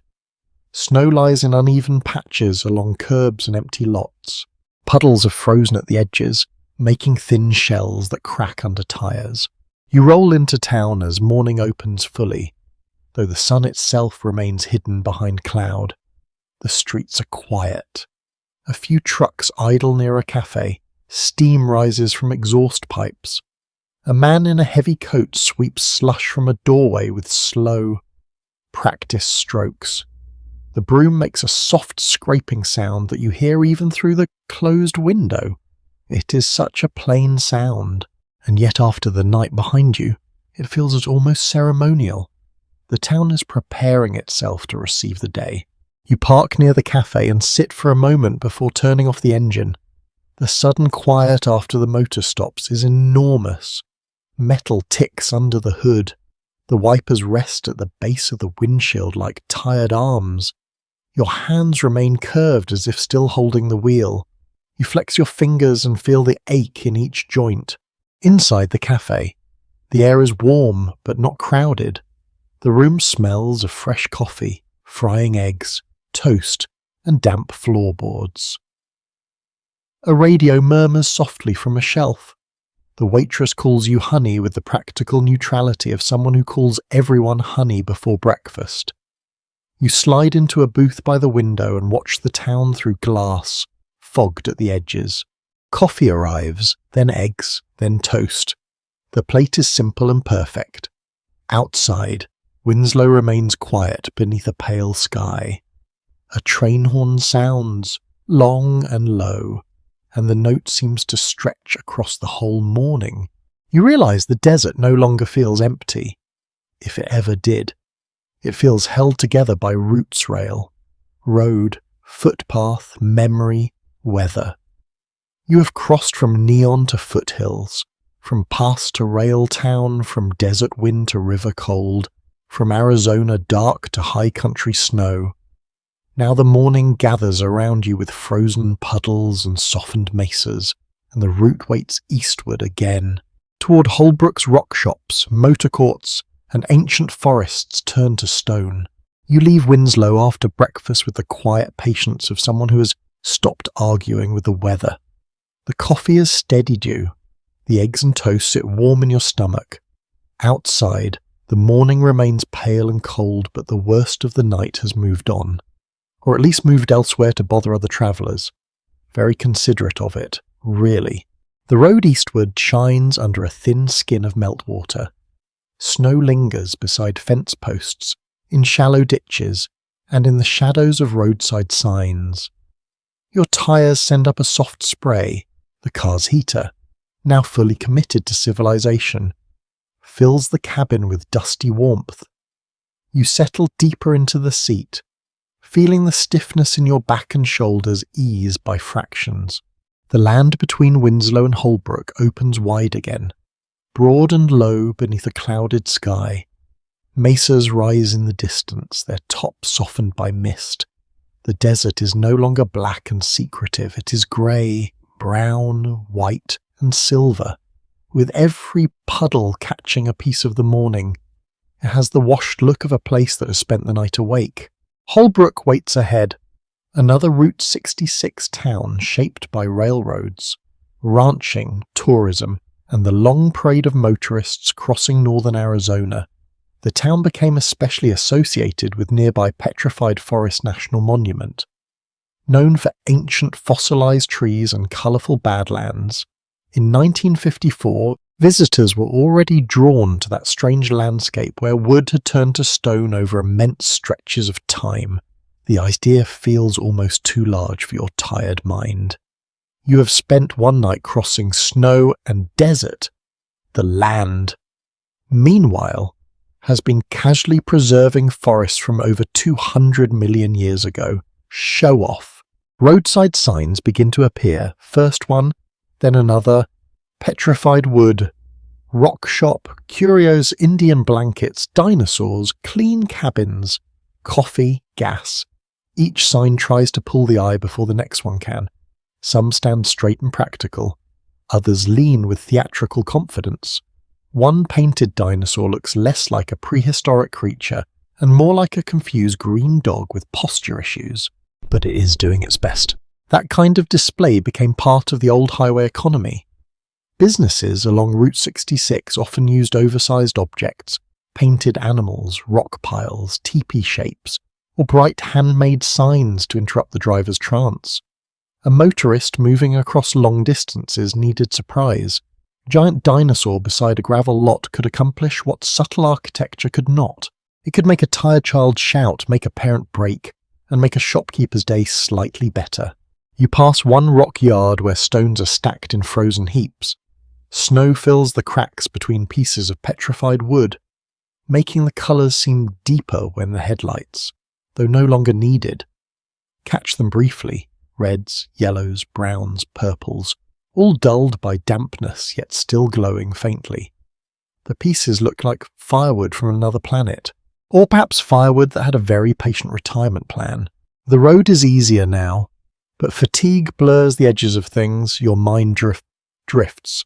The wipers rest, the radio gives you music in fragments, then a farm report, then static, then a cheerful advertisement for something you cannot hear clearly but are not buying on principle. You pass a truck loaded with crates. You pass a sedan with a family inside, children asleep in the back under a blanket. You pass a service station where a man chips ice from the edge of a pump island with a shovel. Questions remain among cultural historians about whether roadside attractions educated travellers or simply package complicated places into souvenirs. Petrified woodshops could inspire wonder about deep time, geology, and vanished ecosystems. They could also reduce that wonder to a paperweight, an ashtray or a lamp base. Both things happened. Human beings are perfectly capable of feeling awe and asking how much shipping costs in the same breath. You near Holbrook under a brightening but sunless sky. The snow has thinned, leaving slush along the town's edges. Low buildings appear beside the road. Motels, garages, diners. A store advertising Navajo rugs and silver. Another with petrified wood piled near the entrance. The town feels more awake than Winslow did. Perhaps because the day is farther along. Perhaps because your own senses have revived. One motel court catches your eye immediately. Its units are built in the shape of concrete teepees, part of a roadside lodging style that has always sat somewhere between playful novelty and cultural simplification. To a tired motorist, the shapes promise a memorable night's stay. To a more reflective traveller, especially one crossing land shaped by native histories and living communities, they raise quieter questions about who gets represented, who gets paid, and who gets turned into decoration. You roll past slowly, taking in the snow along the bases and the cars parked outside. The scene is both charming and uneasy, which is a very Route 66 combination. Holbrook's main street smells of wet pavement, coal smoke, gasoline, and breakfast drifting from cafes. A train horn sounds in the distance, reminding you again that the highway did not invent movement here. It joined older systems, borrowed their towns, and then claimed romance for itself. Typical highway behaviour, very bold.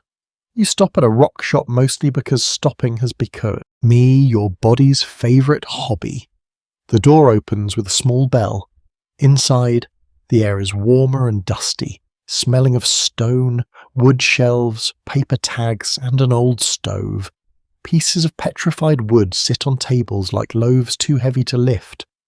Polished slabs reveal rings and colours hidden beneath rough exteriors. You run a hand lightly over one smooth piece. It feels cool, dense, and impossibly patient. The shopkeeper tells you the storm has made the road messy eastward, but not closed as far as he knows. He says people were coming in all morning, buying coffee, asking about Gallup, asking about Albuquerque, asking whether winter always behaves this way. He smiles at that. Weather gives locals a certain advantage. They do not control it, but they know how to look less surprised. You buy a small postcard instead of a stone, because the car is already carrying enough weight and fatigue and questionable decisions. The card shows sunlit Badlands, bright and dry, not a flake of snow anywhere. You almost laugh. The postcard version of the Southwest remains undefeated, even while slush drips from your shoes. Back outside, the town's noises feel soft under the cloud cover. Engines idle, a cafe door opens and releases warm air. Someone calls across the street. Snow slides from a roof in a slow, heavy fold and lands with a muffled thump. You return to the car, placing the postcard carefully inside the map. Holbrook fades behind you gradually, its rock shops and her motor courts giving way to open road. The storm has left you tired, but also strangely tender toward every sign, every cup of coffee, every person who kept a light on through the night. Ahead, the route begins leaning toward New Mexico, toward Gallup and borderland hearths, where trading economies, railroad life, and cold hospitality wait beneath another darkening sky. Holbrook slips quietly into the rearview mirror, its rock shops, cafes, and curious motel roofs shrinking until they become only another memory stitched into the long ribbon of Route 66. The morning has settled into a pale winter day. The clouds remain thick enough to hide the sun, yet bright enough to soften every shadow. Snow no longer falls, but it lingers across the landscape like an old conversation that refuses to end. The road stretches ahead in long, calm sections. After the mountains, every straight mile feels almost luxurious. You settle into an easy pace, allowing the engine to hum without strain. The steering wheel no longer demands constant correction. Your shoulders slowly relax. Even the tiny rattle behind the dashboard has decided to rest. Perhaps it has fallen asleep before you have. The country east of Holbrook carries a different rhythm. Low mesas rise from broad plains. Dry washes cut across the land. Telephone poles march beside the highway with patient regularity, their wires dipping gently between them. Snow gathers beneath sagebrush and rabbitbrush, creating little islands of white scattered across the brown earth. The landscape seems enormous again. Though no longer lonely, a hawk circles above an open field. You watch it bit for only a second before returning your attention to the road. Even birds appear unhurried this morning. This part of northern Arizona has long been shaped by movement. Indigenous trade routes crossed these lands centuries before railroads arrived. Later came wagon roads, railroad tracks, federal highways, and finally streams of automobiles carrying families, workers, dreamers, tourists, and every imaginable combination of those identities. The road beneath your tires feels modern, yet it rests upon layers of much older journeys. Small settlements appear from time to time. A service station, a cluster of weathered houses, a church with a modest steeple, a cafe where 2 pickup trucks stand outside.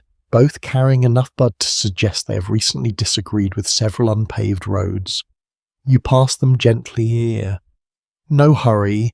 The storm has quietly recalibrated your understanding of time before last night. Losing 20 minutes might have seemed inconvenient. Now it feels irrelevant. Better to arrive late than become tomorrow's cautionary tale over somebody else's breakfast. The radio behaves better today. Country music drifts through the speaker, interrupted occasionally by weather reports, livestock prices, and advertisements for farm equipment.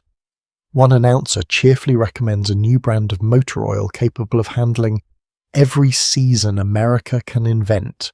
You glance toward the snowy roadside, a bold marketing claim. America appears unusually creative this week. Not every roadside business along Route 66 depended upon flashy dinosaurs or enormous signs. Some relied on something far simpler.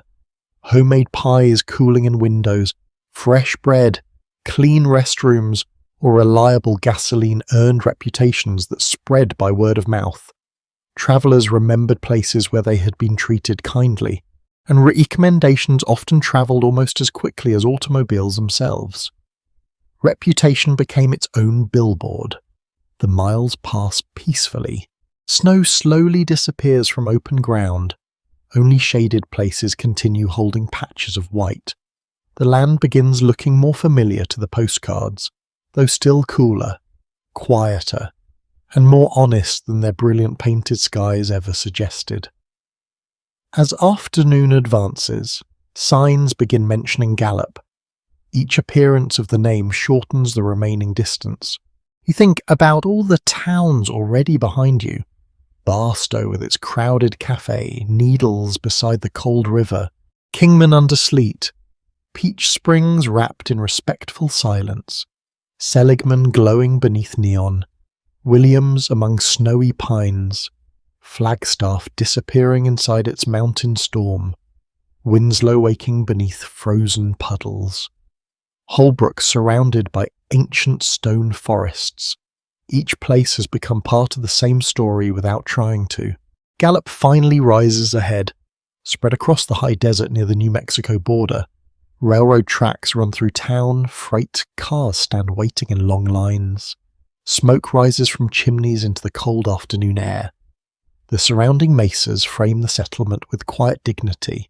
Gallup developed as a railroad community after the arrival of the Atlantic and Pacific Railroad in the 19th century. Coal mining, trading, transportation, and nearby native communities all contributed to its growth.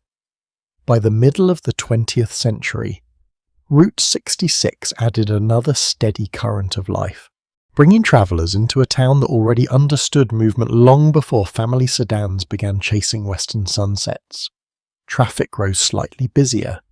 Delivery trucks, station wagons, railroad employees changing shifts, a school bus. Children bundled in coats walk carefully along sidewalks where snow has melted into shallow puddles. The town feels lived in rather than staged. You appreciate that. Outside one trading post, colourful blankets hang beneath a covered porch despite the cold. Silver jewellery glimmers inside display windows. Pottery sits carefully arranged upon shelves, unlike the exaggerated roadside gimmicks farther west. These storefronts seem quieter, less interested in shouting at passing motorists and more willing to let curious visitors come closer on their own. Academic discussions surrounding towns like Gallup often explore how tourism, commerce, native artistry, and outside expectations became intertwined during the highway era. Some observers emphasize economic opportunity, while others focus on the ways complex cultures were simplified for travelers eager to collect souvenirs before continuing east. Walking these streets, even briefly, remind you that no single explanation comfortably contains every experience. You stop beside a trading post where a cast iron stove radiates comforting warmth. Inside, wood floors creak beneath slow footsteps. The room smells of cedar, leather, wool, polished silver, and faint coal smoke drifting through someone's coat. A woman arranges woven blankets with careful hands. An elderly man studies handcrafted jewellery beneath a hanging lamp. Nobody seems rushed. The storm has left its influence here as well. People linger longer indoors. Conversations stretch comfortably. The shopkeeper mentions that travellers have been arriving steadily since morning, many grateful simply to have crossed Arizona's higher country without incident. You admire a beautifully woven rug whose colours seem to echo the surrounding mesas. Deep red, soft grey, cream, earth brown. It feels less like decoration and more like landscape translated into cloth. You do not buy it. Not because it lacks beauty, but because some things deserve more thought than an impulsive roadside purchase. Outside again. The afternoon light begins fading toward evening. Clouds gather another shade darker. Cold returns with quiet confidence. You decide to find one last cafe before continuing. The building sits near the railroad tracks. Inside, railroad workers, travellers, and local families share the same warm room without much ceremony. Coffee steams, soup simmers. Someone laughs softly near the counter. A waitress moves between tables carrying bowls of chili whose aroma immediately convinces you that winter may have invented itself purely to justify hot meals. You sit near the window. Freight cars roll slowly past outside, wheels clicking against rails with soothing regularity. The sound blends with gentle conversation until the entire cafe seems to breathe together. Darkness begins returning beyond the glass. The long, snowy crossing of Arizona now rests behind you. Ahead lies New Mexico, Albuquerque's distant glow, and the final miles of this remarkable winter journey, for the moment. However, Gallup offers exactly what every traveller secretly hopes to find after difficult roads. Warm food, kind faces, steady light, and the comforting certainty that tomorrow's miles can wait until tomorrow. You leave Gallup with the evening settling over the town, softening the railroad yards, the trading posts, the cafe windows, and the last pale streaks of snow along the curb. The meal has warmed you in the deep, quiet way that only hot food after hard miles can manage. Soup, coffee, bread, and a room full of tired voices now travel with you. Tucked somewhere under your ribs, outside, the air is cold but calmer. The storm has not vanished. It has simply grown less certain of itself. Low clouds move over the mesas, and now and then a few flakes drift through the headlights. Slow and harmless, like scraps from an old letter, the road eastward lies dark and wet, reflecting the sky in faint silver patches. You guide the car back onto Route 66, feeling the engine settle into its familiar hum. New Mexico's receives you quietly.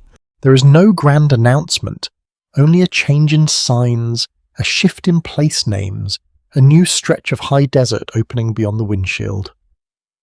The land feels wide and solemn under winter evening. Mesas stand in long purple shapes against the fading sky. Snow rests in shaded cuts and along fence lines, while open ground shows through in red-brown patches. The desert looks less defeated by the storm than temporarily amused by it. Route 66 crossed New Mexico through communities shaped by Spanish colonial history. Pueblo and Navajo presence, railroad development, ranching, tourism, and military movement. By 1954, the highway had become part of a layered corridor where very old settlements and very modern motels could sit within the same day's drive. You feel that layering as the road moves through darkness. Nothing here belongs to only one story. The car's heater continues its brave domestic work. Warm air curls around your feet. The dashboard lights glow greenish and gentle. The map beside you is creased, stained, and increasingly unnecessary for the next few miles, but you keep it close anyway. Maps have become less about directions now and more about reassurance. A folded paper continent on the seat says the world is still organized, even after snow has spent the night arguing otherwise. You pass small settlements where lights glow low and scattered. A gas station with one pump island. A cafe with steam on its windows. A house where smoke lifts from a chimney and disappears into the cold. The smell of wood smoke sometimes reaches the car when the wind is right, mingling with damp dust and gasoline. It is a comforting smell, old as winter itself. One curious piece of highway life in New Mexico was the popularity of blanket rooms, curio shops, and roadside stops that advertise both local craft and highly theatrical versions of the Southwest.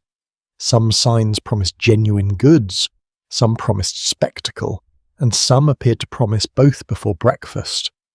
Travellers might buy silver jewellery, woven textiles, pottery, chili powder, postcards, or something shaped like a cactus that had no business existing. The road was not shy about turning place into merchandise, it did. However, make window shopping in a snowstorm oddly memorable. The miles gather behind you. The storm's grip loosens as you descend gradually toward the Rio Grande Valley. You notice it first in the road surface. Less shine, fewer icy patches, more wet pavement and open shoulder.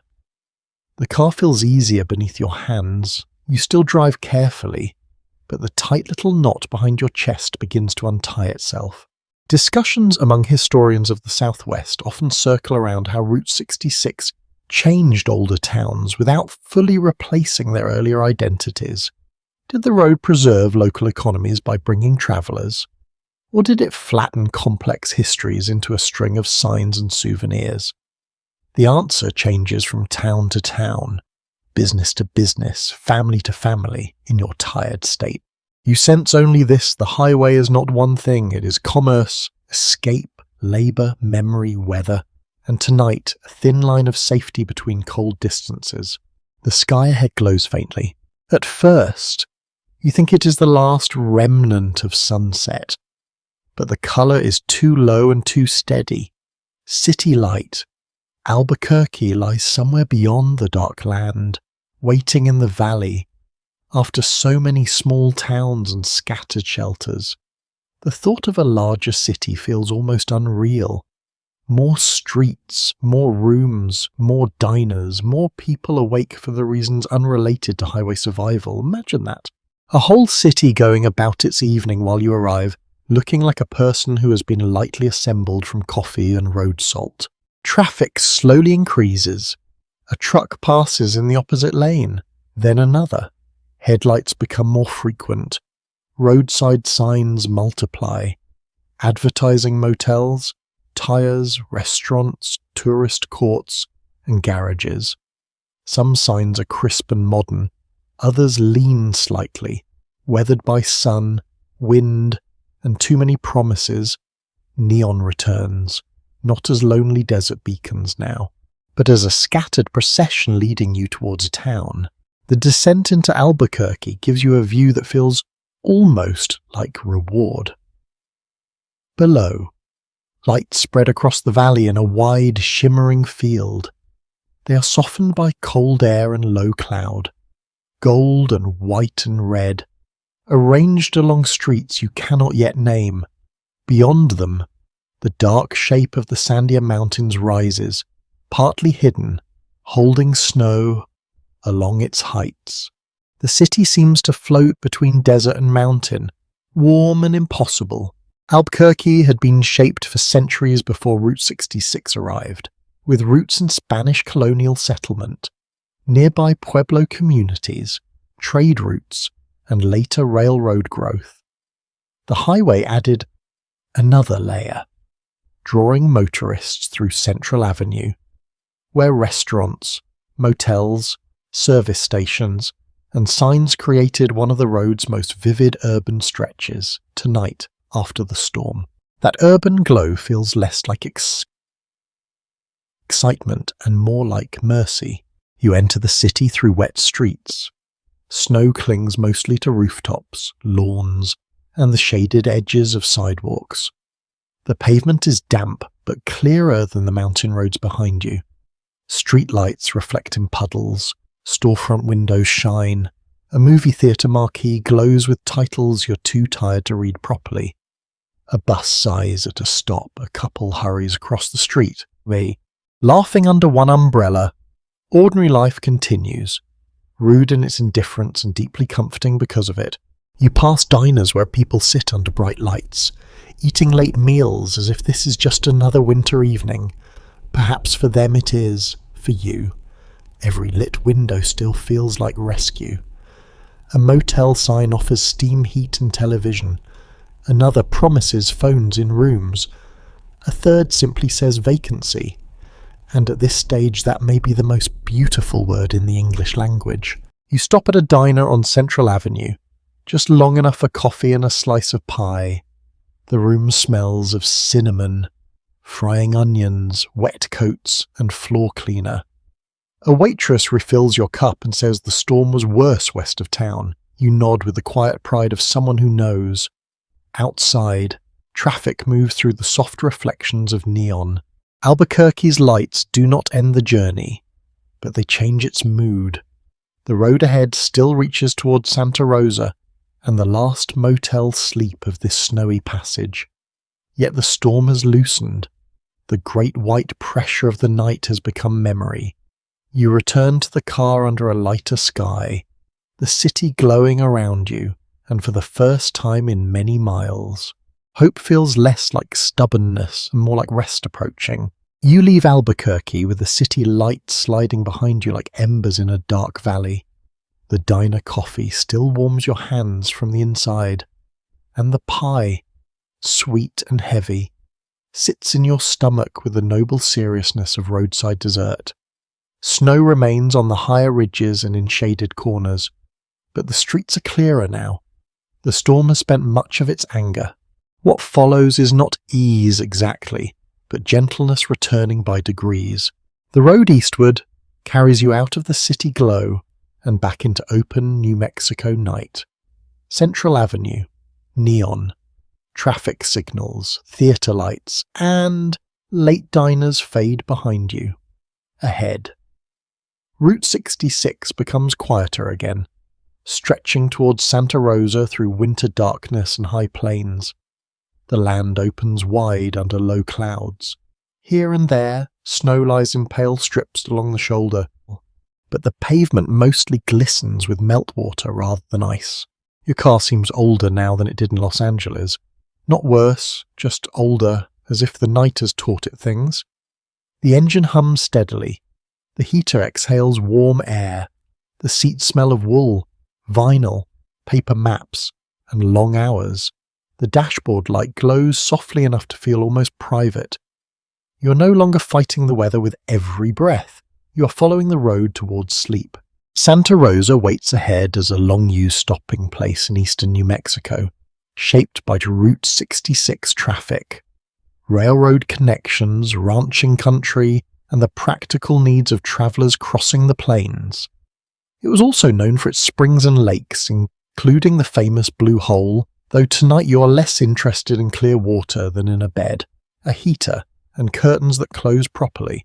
Adventure has refined your tastes. The night outside smells of wet earth and cold grass when you crack the window. It is different from the Mojave's mineral chill, different from the pine-dark cold near Williams and Flagstaff. This is a broad, open cold, carried over plains and low hills, with room to move. The wind still pushes at the car now and then, but without the earlier malice. It nudges rather than shoves. Progress. You pass scattered ranch lights, a closed gas station, a billboard whose words are too faded to read, and a dark cafe with chairs turned upside down on tables inside. The road feels lived in, even when empty. Every shuttered building suggests morning routines, someone sweeping, someone brewing coffee, someone checking pumps, someone unlocking a motel office while pretending not to be tired. One small roadside oddity from this era follows you into the last miles. Many motor courts placed metal lawn chairs outside your rooms, even in places where wind, dust, and weather made sitting outdoors a questionable privilege. The chairs were painted bright colours, sometimes with scalloped backs, arranged as if travellers would calmly admire the view after 12 hours in a car tonight.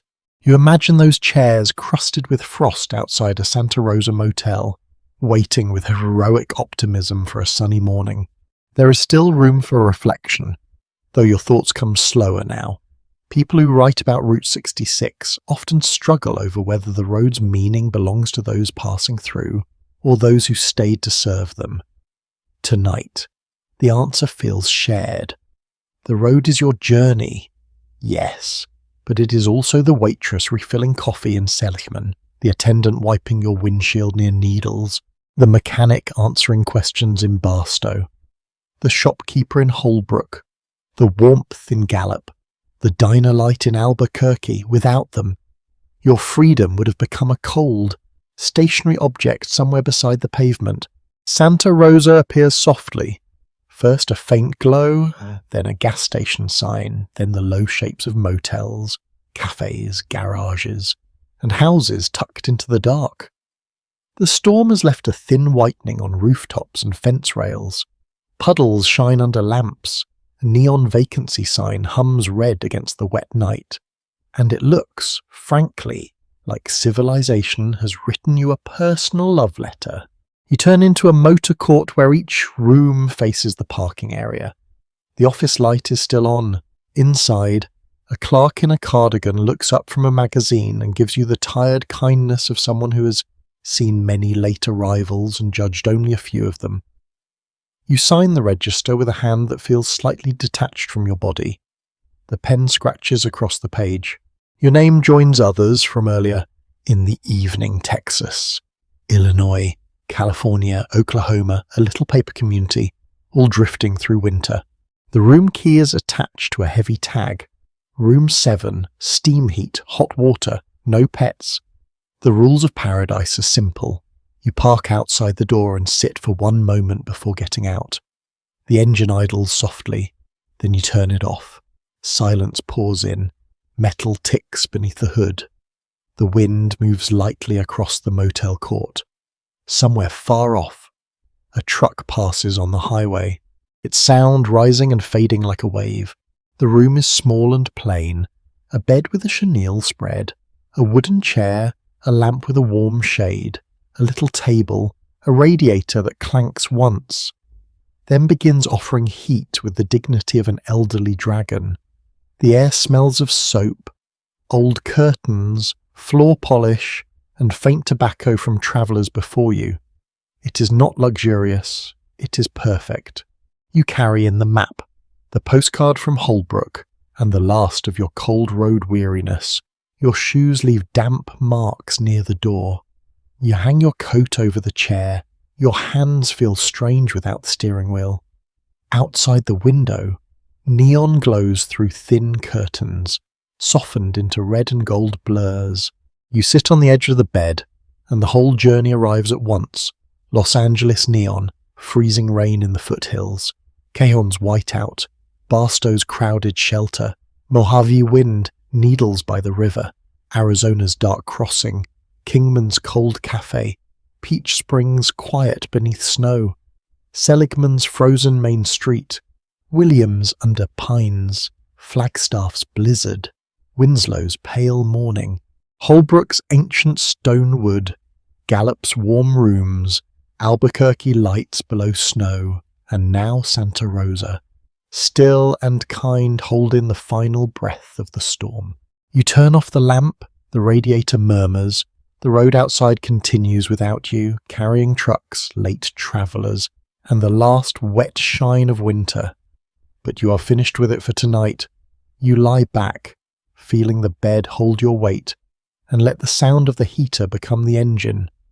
The wind become tires, the motel walls become a small shelter in the long American dark. And now, very softly, the road begins to fade. The snow that chased you through mountains and desert settles into memory. No longer sharp, no longer urgent, only a pale quiet over distant signs and sleeping cars.